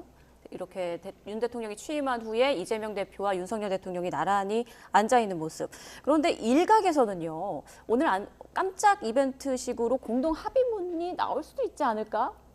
이런 얘기가 있더라고요. 글쎄 지금 이재명 대표의 원고를 봤을 때는 공동 합의문이 쉽지만은 않을 것 같다. 우리가 물론 지나치게 오디오가 들어오지 않은 상황에서 표정만으로 관측하는 것은 매우 섣부를 수도 있고 또 지나칠 수 있습니다만 상당히 또 이재명 대표의 판을 듣고 있는 대통령이나 정진석 실장의 모습을 보면 좀 무거운 표정이에요. 그만큼 이제 지금 이재명 대표로서는 할 이야기를 다 하고 있는데 그게 다 합의 내용들이 합의할 수 있는 사안들이 안 나오겠죠. 근데 이제 중요한 건 이겁니다.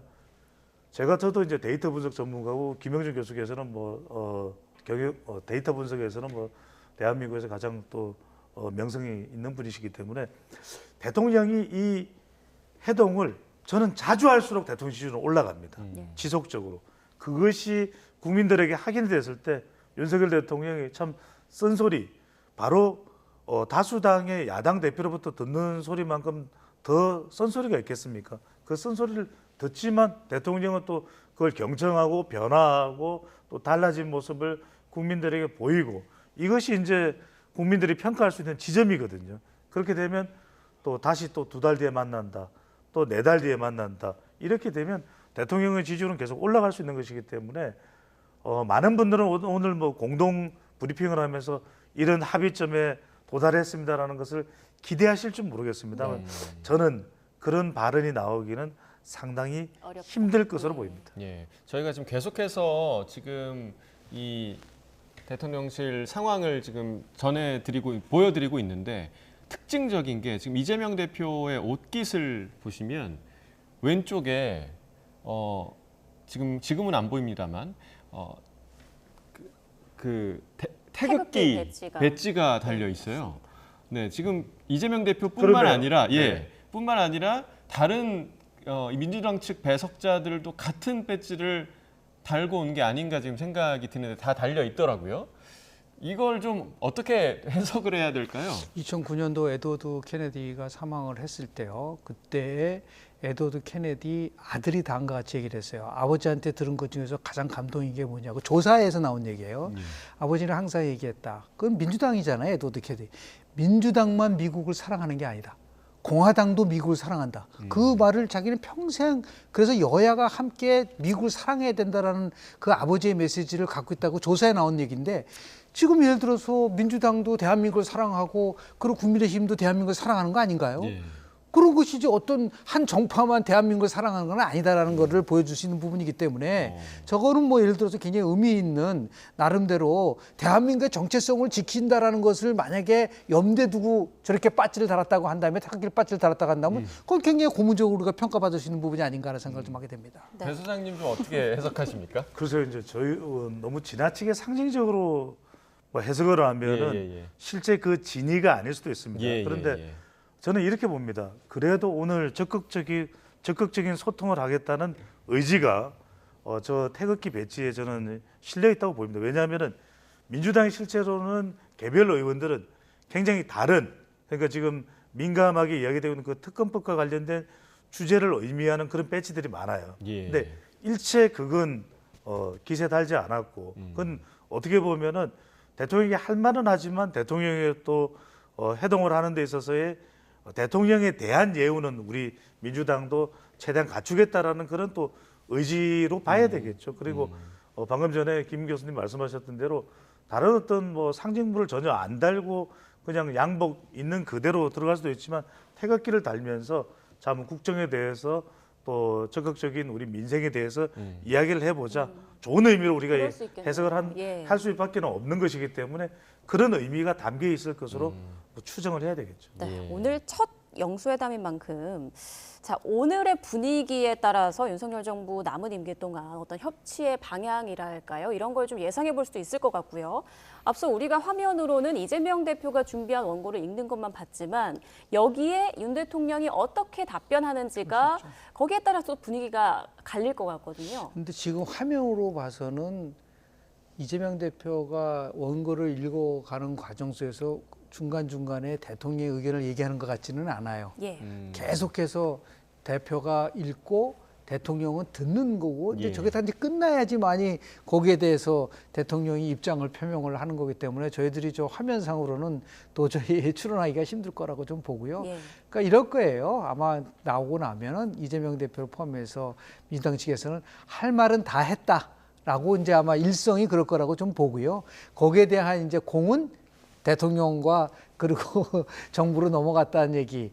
그러나 얼마만큼의 그 나름대로 민주당을 납득시키고 국민에게 기대에 부응하는 답이 나올지는 더 지켜봐야 되겠지만은 좋은 결과가 생산적 결과가 나왔으면 좋겠다라는 말씀을 좀 드리고 싶습니다. 네.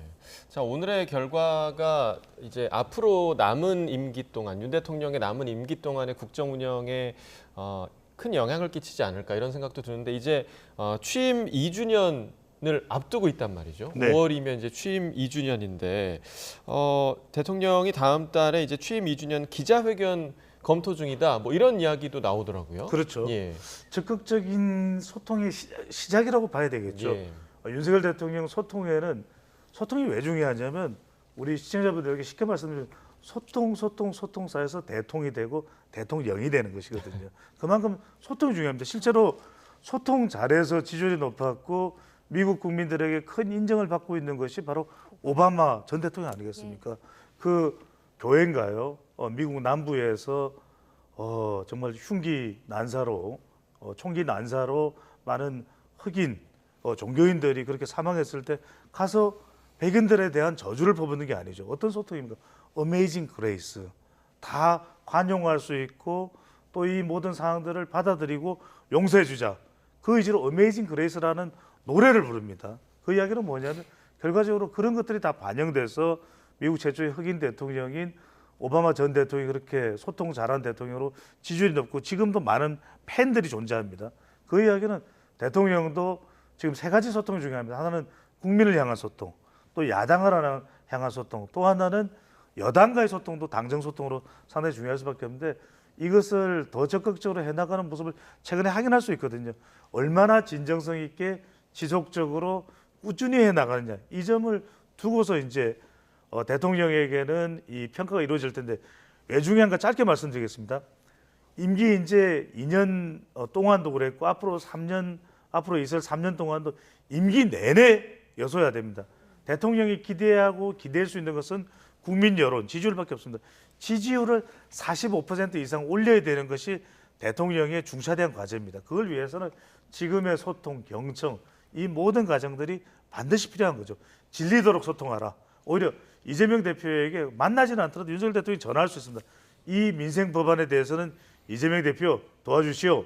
이렇게 더 적극적으로 소통하면 이재명 대표 175석을 가지고 있는 민주당이라도 바뀔 수밖에 없다. 오히려 대통령이 바뀜으로써 민주당을 바꾸도록 만들어낼 수 있는 것이 대통령의 리더십이 될 수가 있는 것이죠. 근데 거기 하나 전제가 있어요. 지금 배 소장님 말씀하신 거는 다 맞는 얘기지만 당장 5월 1일부터 이제 본회의가 시작이 되면서 남은 임기 동안 21대 국회가 최악의 국회라고 하는 이 국회가 마지막에 어떤 그 행태를 보여주느냐.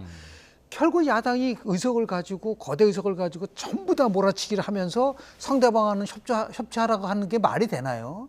그 자제를 제가 항상 자제와 존중이라는 이 두 가지를 양쪽이 모두 갖고 있어야지만이 되는 것이지 다만 70% 80% 정도는 훨씬 권력을 가진 정부 여당이 손을 내미는 거는 맞지만 단 하나 일도도 자기네들은 자제하지 않고 존중하지 않는데 야당이요?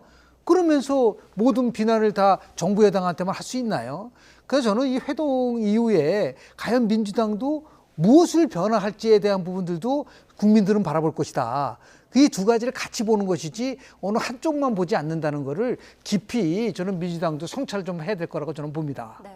현재 시각 오후 3시 15분 지나고 있고요. 그러니까 지금 영수회담을 시작한 지는 1시간 10여 분 정도, 15분 정도 지났습니다. 지금 뭐 단독 회담으로 이어졌는지는 저희가 지금 알 수 없는 상황이고요. 잠시 뒤에 윤 대통령과 이재명 대표의 모두 발언 공개될 것으로 보이는데 조금 전 김 교수님께서 말씀하신 대로 서로에 대한 존중이 이 모두 발언에도 좀 들어 있을지 궁금하거든요. 이런 발언 수위 어느 정도 될 거라고 보세요? 모두 발언이기 때문에요. 예. 그 회동의 의미에 대해서 아마 얘기를 할 거라고 보고요. 대통령도 왜 우리가 회동을 해야 되고 본인이 이제 충분하게 경청을 해서 야당의 입장을 존중하겠다라는 내용이 들어가지 않았을까 아마 조심스럽게 그렇게 추론해 봅니다. 네. 예. 소장님께서. 이재명 대표의 발언에는 이제 해동과 또 소통과 또 국민들이 바라보는 것에 대한 또 중요성 이런 부분들을 이야기하겠지만 지금 뭐 우리가 전체 화면을 볼 수는 없습니다만 대통령의 또 긴장된 표정이나 이런 걸 보면은 바로 그냥 앞부분의 짧은 내용과 함께 바로 하고자 했던 준비된 내용들이 모두 발언에 담겨 있는 것으로 보입니다. 의제 관련해서. 그렇죠. 그걸 왜냐하면 더불어민주당 지지층들의 구성원이나 심지어는 조국혁신당 야권의 구성원들이 다 보고 있을 것이거든요. 그런 부분 때문에라도 의식을 해서 그 발언들을 지체 없이 했을 것으로 보이고 중요한 건 그거겠죠. 이제 오늘 모임에서 크게 얻어내는 것은 이제 실질적으로 뭐 합의점에 이르는 것은 크지 않다더라도 저는 오늘의 이 회동이 없는 것보다는 있는 게 얼마나 중요합니까? 예. 그리고 지금 민주당을 향해서도 방금 전에 김 교수님 말씀하셨습니다만 데이터상으로 우리가 수치는 말씀 안 드립니다. 하지만 이제 우리가 다 그래프로 준비된 것도 있고 YTN에서 준비된 내용들이 있습니다만 실제로 총선 이후에도 민주당 지지율이 획기적으로 월등하게 국민의힘보다 더 높거나 이런 상황은 아닌 것으로 그렇게 예. 파악을 하고 있습니다. 그 이야기는 국민들은 민주당도 정부와 하여튼 협의할 수 있고 협치할 수 있는 부분은 적극적으로 하라. 또 윤석열 대통령도 변할 수 있는 국민을 위해서 민생을 위해서 국가를 위해서 변해라라고 하는 주문은 양쪽에 모두가 있는 것을 확인할 수가 있거든요. 그런 차원에서는 이재명 대표라고 해서 175석의 이 의석수 총선 결과만 가지고 무조건 대통령실에서 대통령에게 뭐 압박을 또 한다든지 이런 상황은 아닐 것으로 보이고요. 일단은 지지층들을 의식해서 그렇게 하더라도 뭐 20여 분간 뭐 독대가 있는지 없는지는 알 수 없습니다. 그래도 작은 성과를 얻어내기 위한 노력이 분명히 담겨 있을 것으로 보입니다. 예. 여야 모두 민심을 경청할 필요가 있다. 이렇게 좀 강조를 해주셨고 지금 예정된 시간은 1시간이었지만 지금 이미 훌쩍 넘어가고 있는 그런 상황이고 언제 회담이 끝날지는 모르겠지만 이 회담이 끝난 뒤에 회담 결과는 뭐 어떤 형식으로 발표를 하게 되는 겁니까? 지금 이런 각자 경우에는? 브리핑을 한다고 저는 알고 있는데 예. 공동 브리핑이 될지 모르죠. 또 오늘 또 바뀌었을지는 모르겠지만은 솔직한 얘기로 우리 한 시간 저희도 한 15분 정도 이 프로그램에 참석을 하면서도 결과가 어떻게 나올 건가 정말 걱정이 돼요. 이게 만약에 이렇게 좋은 회동이 있었는데 또 뭐 과거처럼 좋지 않은 그런 회담으로 나온다고 한다면 이게 전국이 얼마나 또 경색이 되겠습니까? 그리고 너가 국민들은 더 불안하고 정치에 대한 혐오, 불신이 더 강할 수밖에 없는 부분인데 이제 뭐 조율을 하겠지만은 조금이라도 작은 성과라도 생산적인 결과가 좀 나오기를 간절히 바라면서 좋은 성과가 잘 이루어지기를 좀 기대합니다. 네. 자, 예상 의제들 저희가 다시 한번 좀 정리를 해보죠. 일단 대통령 측에서는 민생 관련 의제에 대해서 좀 논의를 한 것으로 보이고 또 국무총리 인선에 대해서 이 대표 측의 자문을 구하지 않을까 이런 예상도 나왔습니다. 그리고 민주당 측에서는 민생회복지원금 25만 원, 그리고 국정기조 대전환 요구, 최상병 특검법, 이태원 참사 특검법, 김건희 여사 특검법까지 요구할 수 있다. 자, 이렇게 지금 예상이 되고 있는데요. 오늘 회담에서 어떻게 어느 정도까지 얘기가 될 걸로 보시는지 다시 한번 좀 거의 다 정리해 주시죠. 포함됐을 것 같아요. 예. 거의 다 포함됐을 것 같은 것이 지금 방금 전에 우리 YTN의 자막을 통해서도 나왔지만 이재명 대표가 오늘 회동에 참석하기 전에 기자들의 질문을 받고 어떤 의제냐라고 물어봤더니 이따가 보시죠라고 이야기를 했다는 것은 맞습니다. 거론될 수 있을 만한 주제는 방금 전에 이세나 앵커가 말씀하신 내용들이 다 들어갔다고 봐요. 그러니까 지원금부터 시작해서 25만 원 지원금부터 시작해서 의정 갈등, 최상병, 김건희 여사 특검법도 저는 거론됐음직해요. 왜? 조국혁신당 조국 대표가 이번 회동 직전에 2시간 30분에 만찬 회동을 가졌거든요. 예. 그 이야기를 안 했다면 분명히 조국혁신당이나 당내에서도 왜 말을 안 했느냐, 말도 못하냐, 그것을 수용하든 수용하지 않든 말은 했어야 될 거 아니냐 이런 지적을 상당히 내부적으로 받을 거예요. 그렇기 예. 때문에 이재명 대표도 했을 가능성이 상당히 높고 윤석열 대통령이 여기에 대해서 확정적인 답을 줄 수 있는 것은 아무것도 없을 것으로 보여요. 다만 제가 아까 말씀드렸듯이 큰 기대를 걸면 더 큰 실망을 하게 됩니다. 저는 오히려 거듭 재차 말씀드립니다. 힘든 지금 소상공인 자영업을 하시는 분들, 전세 사기로 해서 지금 갈 곳을 몰라하는 서민들, 그런 분들에 대한 지원과 의정 갈등, 언제까지 의사 없이 환자들이 불안에 떨어야 됩니까? 이런 부분들을 좀 해소할 수 있는데 서로 목소리를, 입장을 같이 하는 정도까지만 간다 하더라도 저는 상당한 성과다. 예. 그리고 첫 술에 배부를 수 없는데 윤석열 대통령이 자주 또 만납시다 라는 이야기가 마지막 브리핑 내용에 실린다면 저는 오늘 회동 자체가 그렇게 실패작이 아니라고 봅니다. 왜냐하면 다들 각자의 눈높이와 기대치가 있기 때문에 그것에 조금이라도 못 미치면 이번에 실패작이다.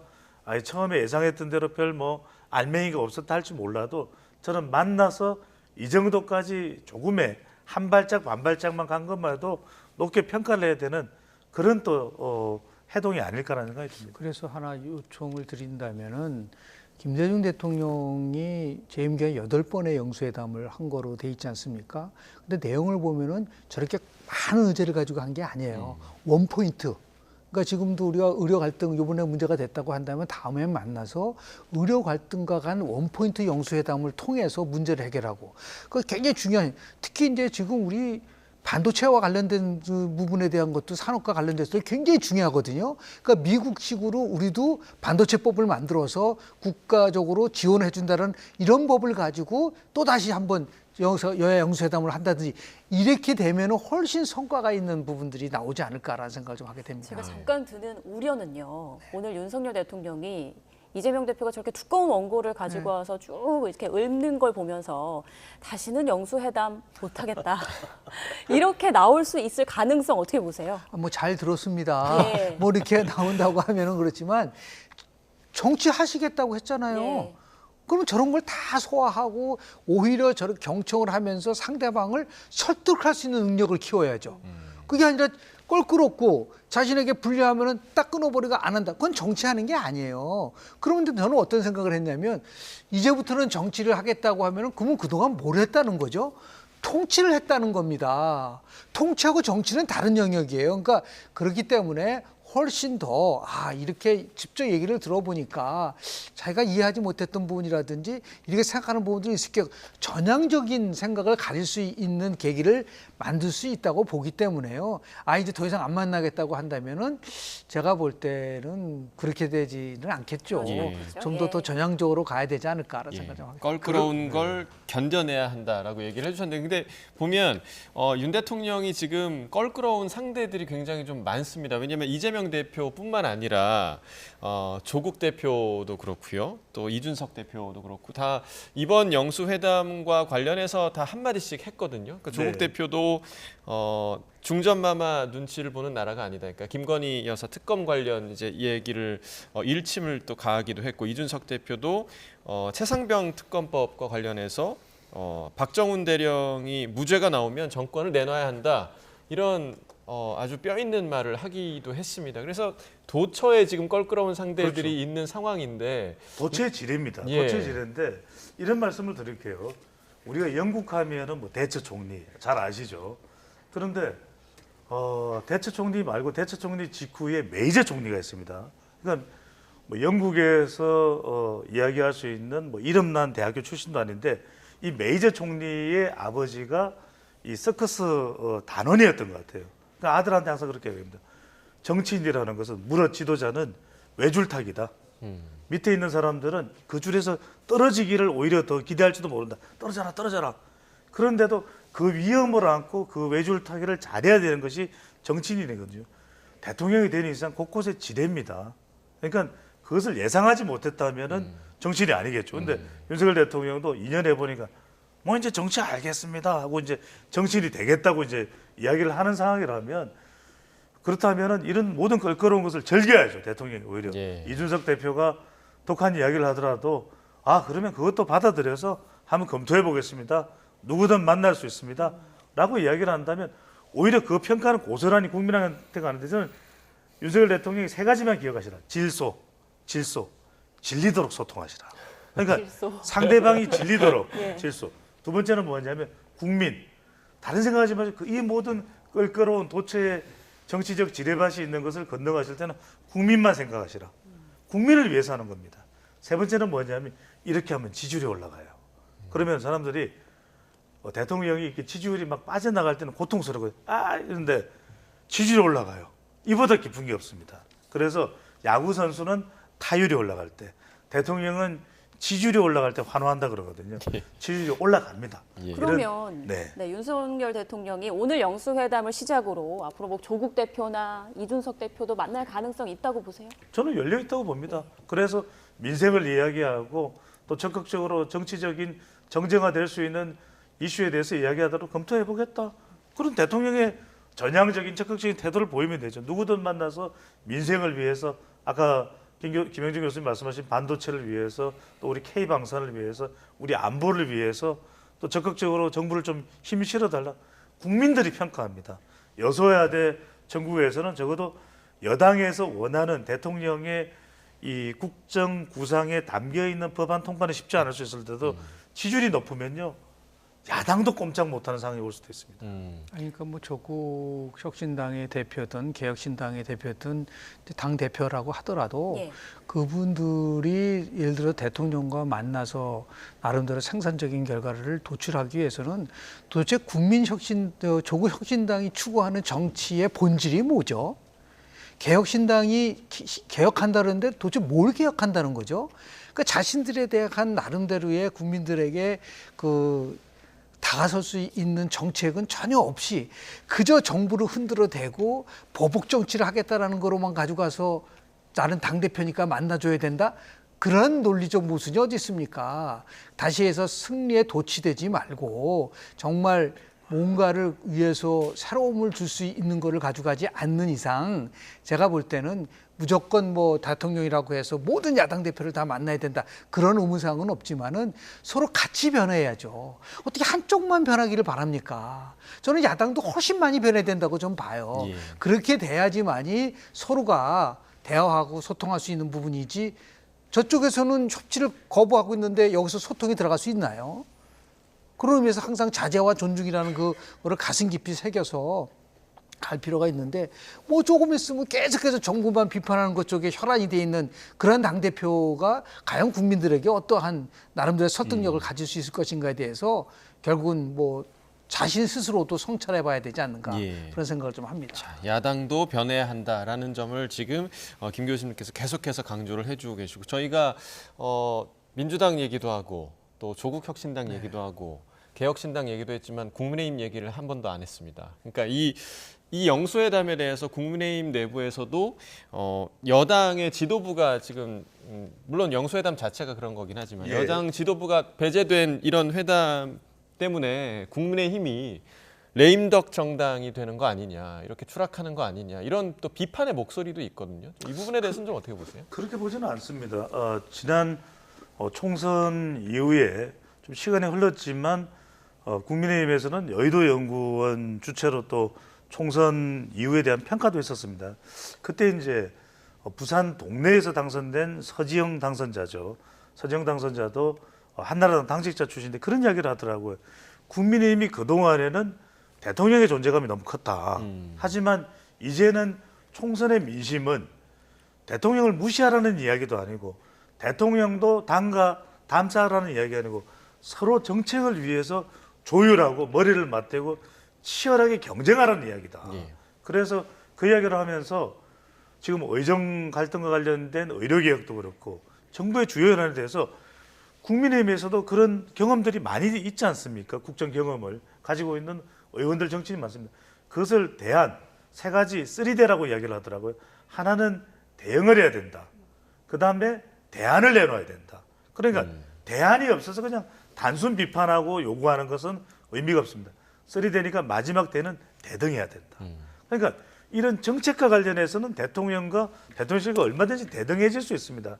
이건 상명하복이 아니기 때문에. 그래서 대응과 대안과 대등해지는 이런 3대의 기능을 국민의힘도 해야 된다는 이야기에 쓴소리가 또 쏟아져 나왔어요. 예. 말 그대로 그 부분을 할 수 있는 그런 준비를 또 각오를 또 국민의힘에서 할 수밖에 없고 지금 항우여 비대위원장으로 가는 이유도 예. 일종의 관리형입니다. 항우여 비대위원장이 그렇게 뭐 과격하게 본인의 또 소신을 드러내는 인물은 아니기 때문에 저는 이 과정 속에서 다음 전당대회가 그런 역할을 할 수 있는 국민의힘의 지도부가 만들어질 수 있도록 잘 준비가 돼야 되겠죠. 그리고 그런 것이 가능하도록 윤석열 대통령도 당정 관계에 있어서 변화된 태도, 변화된 입장, 변화된 인식 이 부분도 상당히 필요할 것으로 보입니다. 네, 영수회담 1시간 반을 지나고 있습니다.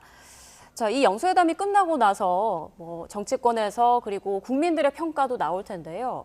일단 역대 영수회담을 보면 지난 20년 동안 6차례가 있었다고 하는데 가장 최근이 이제 홍준표 대표와의 만남이었다고 하더라고요. 6년 전. 그때 서로 할 말만 하고 끝났다 이런 평가가 많았는데 이번에도 좀 그렇게 끝날 가능성은 어떻게 보세요? 그때랑 상황이 좀 다르죠. 예. 그때는 이제 정상회담을 앞두고 의제를 물어보는 과정 속에서 만난 거고요. 그게 2018년도니까요. 근데 지금은 다음 총선은 2020년도에 있었고 완전히 그때 당시에 통합 여당이 아주 완패를 당했었는데요.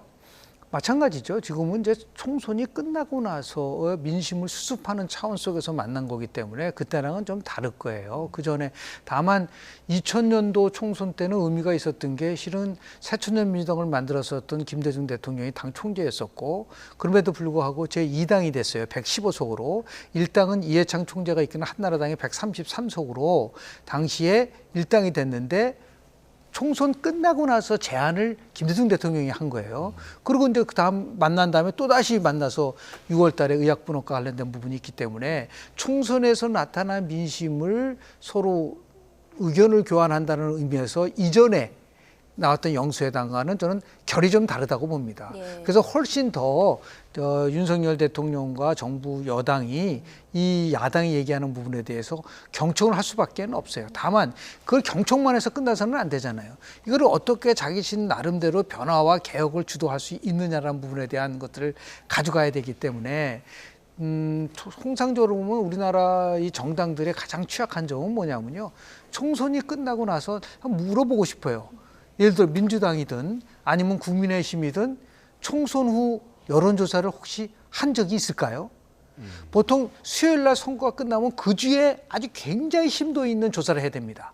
왜냐하면 여두 야두 왜 이겼는지 왜 졌는지 그 부분에 대한 거 없이 그냥 다 말로만 얘기하는 거예요. 뭐 윤석열 심판론 때문에 졌다 아니면 뭐 한동훈 때문에 졌다 이러한 책임론만 얘기를 하고 있지 왜 이런 현상이 나타나냐에 대한 부분들을 전혀 심층적으로 조사하지 못한 상태에서 나오기 때문에 나름대로 큰 그 해답을 찾기가 어려운 부분이 있는데 저는 오늘 아침에 오세훈 시장이 한 언론에서 기고한 내용이 굉장히 마음에 와닿더라고요.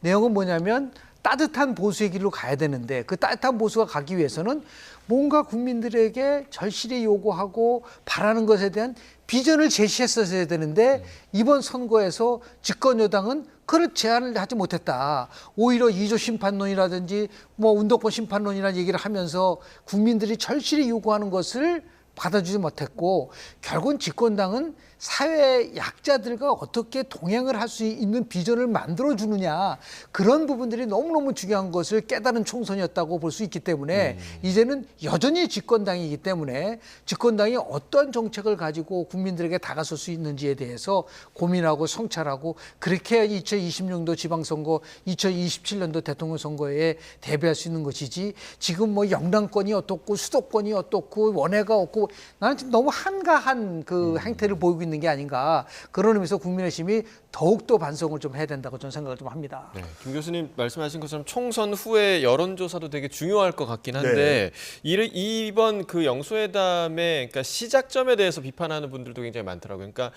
총선 패배를 했으니까 여론에 떠밀려서 결국에 영수회담에 응하게 된 거 아니냐. 그러니까 그동안에는 계속 거부를 하다가 이 시작점에 대해서 좀 아쉽다라는 그런 목소리도 굉장히 많더라고요. 그럴 수 있겠죠. 지난 2년 동안은 윤석열 대통령이 다수당의 대표와 야당 대표와 뭐 소통을 이렇게 단독으로 하지 못했던 것이죠. 그런 이유가 이제 윤석열 대통령도 국정 운영 리더십에 있어서 계속해서 지적을 받는 부분이 이제 철저한 법치주의적 관점에서 법 제도적 관점에서 뭐 피의자다. 어떻다 이런 해석들이 나오지 않았습니까? 예. 그런데 윤석열 대통령이 그럼에도 불구하고 여당 내부에서도 계속해서 윤석열 대통령이 만나야 된다라는 그런 목소리가 상당히 또 많이 나오기도 했었어요.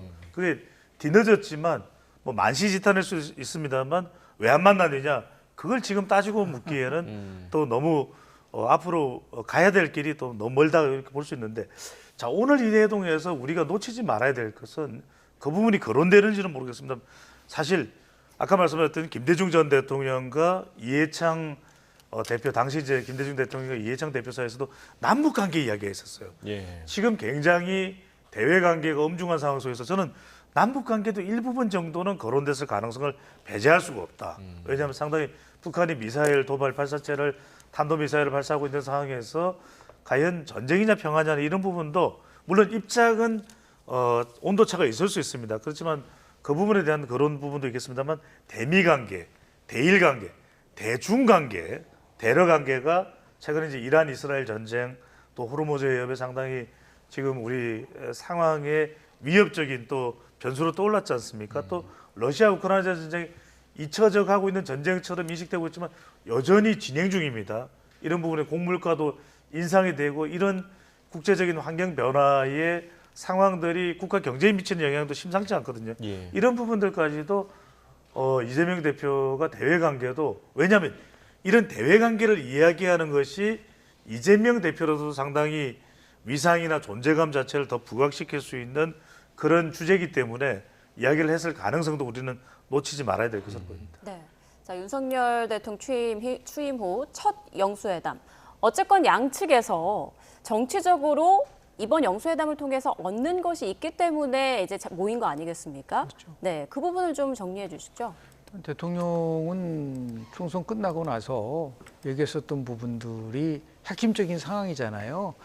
그러니까 여하튼 간에 자신이 지향하는 여러 가지 정책적 방향성은 맞지만 국민들이 체감하지 못했고 그리고 거기에 대해서 나름대로 책임질 부분이 있는 거죠. 그 부분을 이제 야당이 요구하는 사항이라든지 또는 가장 큰 거는 윤석열 정부 들어와서 많이 얘기했었던 게 뭐 요번 그 총선 끝나고 나서 가장 많이 나온 단어가 뭘까를 빅데이터 분석을 하면은 패인에 관련돼 가지고요.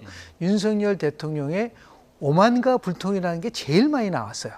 그럼 오만과 불통이라는 거를 해소시킬 수 있는 방법은 뭐냐면 거꾸로 얘기하면 야당과도 만나고 지금 얘기하는 국민과의 회동도 자주 하게 되고 이렇게 하면서 소통의 물꼬를 터야 되기 때문에 그 변화의 시작을 이번 회동을 통해서 갖고 싶어 하는 그 성과를 얻어낼 수 있는 것이고요. 그리고 이제 이재명 대표의 입장에서 봤을 때는 지금 집권 2년 동안 야당 대표를 한 번도 안 만났다는 거는 그만큼 야당 대표에 대한 실체적으로 인정하지 않는다는 거를 내포하고 있는 것인데 이렇게 정식으로 회동을 통해서 이제 제1야당의 대표에 대한 존중심 그리고 더 나아가서 같이 동반자적인 어떤 면에서 봤을 때는요. 아까 제가 말씀드린 것처럼 대통령제에서는 이중적 권력을 갖고 있는 거예요. 의회 권력은 야당이 갖고 있는 거고 행정 권력은 지금 대통령이 갖고 있는 거기 때문에 한 축이 된 것이죠. 그걸 확인시켜주는 작업이기 때문에 과거 어느 때보다도 단순한 뭐 과거 2022년 대통령 후보가 아니라 거대 야당의 대표라는 것을 국민들에게 보여주는 그런 이미지를 가질 수 있다는 것은 가장 큰 성과라고 볼 수 있는 것이죠. 예. 이 영수회담에 관한 실무협의 과정에서 한 차례 이 영수회담 자체가 좀 엎어질 수 있었던 그런 위기도 있었단 말이죠. 네.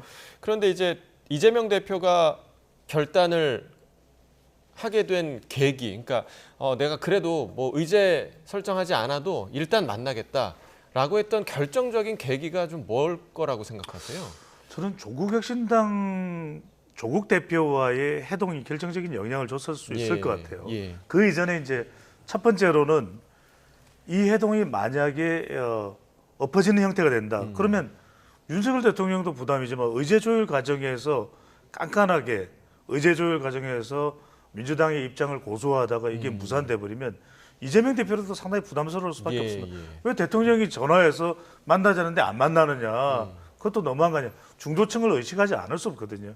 그래서 이재명 대표도 만나야 되는데 조국혁신당 대표를 만나보니까 그냥 할 이야기 다 하고 이제 조국혁신당 조국 대표까지 만나서 다독였으니까 가서 야권에서 지금 주장하고 제기되고 있는 내용들 대통령께 다 말하고 그러면은 내 입장은 분명히 이재명 대표로서의 민주당의 입장은 분명히 전달된다라고 판단한 것 같아요. 그래서 빠른 시간 내에 그래서 식사를 하면서 뭔가 좀 더 이 집중도가 흐트러질 수 있는 그런 형식이 아니라 예. 차담회를 통해서 딱 원고 준비한 것을 식사하면서 원고를 읽을 수는 없지 않습니까? 그러면은 이제 준비한 내용을 그대로 전달을 하면서 이재명 대표도 뜻했던 해동에 대한 목적을 달성하는 것이고 윤석열 대통령도 경청한다고 했으니까 아이 뭐 이렇게 긴 걸 준비했어요. 좀 못 듣겠어요. 이렇게 할 수는 없잖아요. 끝까지 대통령도 인내를 가지고 예. 들을 수밖에 없는 상황이고 이러면서 상호 간에 조금씩 정치적으로 꼬여 있는 상황에서 소통이라는 이 기제를 통해서 또 해동이라고 하는 형식을 통해서 윤석열 대통령도 국정 운영에 좀 돌파구를 만들고 이재명 대표도 거대 야당으로서 책임감이 막중한 겁니다. 그런데 대통령과 또 소통을 안 할 수는 없거든요. 그렇기 때문에 또 대통령과 소통하면서 야당 대표로서의 책임감과 위상까지도 동반 확보할 수 있는 그런 취지의 해동이 되고 있다 이렇게 봐야 되겠습니다. 근데 실제로 보면은요, 의제를 조율하는 것 자체가 저는 이해가 안 갔어요. 오히려 의제가 조율이 안 돼야지 자기가 하고 싶은 얘기를 다 하는 것이지. 그럼 의제를 딱 조율하고 그 얘기만 하게 되나요? 예. 나는 그래서 조국 혁신당의 조국 대표 만나가지고서 물고 텄다는 것을 전혀 저는 생각하지 않고요. 일도도 거기에는 영수회담에 대해서 뭔가 얘기한 부분에 있어서 공언한 바는 없고요. 가만히 생각해 보니까 이재명 대표 입장에서 봤을 때는 차라리 의제 없이 얘기하면서 자기 입장을 충분히 얘기하는 것이 이게 외국 정상가의 회담이 아니잖아요. 너무 지나치게 무슨 뭐 의제와 시간을 다 조율해서 한다고 한다면 오히려 그게 제약이 될 수 있다고 판단한 것 같아요. 예. 그러니까 이제 통 크게 이재명 대표가 무조건 만나겠다고 얘기하는 것이 훨씬 효과적이다는 판단을 했기 때문에 실익적 차원에서 만나지 않았을까라는 생각을 좀 하게 되고요. 예. 그게 오히려 더 나름대로 이재명 대표가 그동안 갖고 있었던 이미지를 개선하는 데 있어서도 분명하게 도움을 저는 줄 수 있을 거라고 좀 보고요. 그걸 또 흔쾌히 또 대통령은 또 직접 전격적으로 회동을 요청한 것도 그동안 대통령이 갖고 있었던 불통 이미지를 좀 바꿔주는데 역할을 했기 때문에 예. 이번 회동은 두 분 다 나름대로 자신들의 구상에 따라서 움직이는 거라고 볼 수밖에 없는 거고요. 다만 이제 결과가 아직까지 안 나와서 잘 모르겠지만은 좋은 결과가 어떻게 나올지 한번 좀 기대가 됩니다.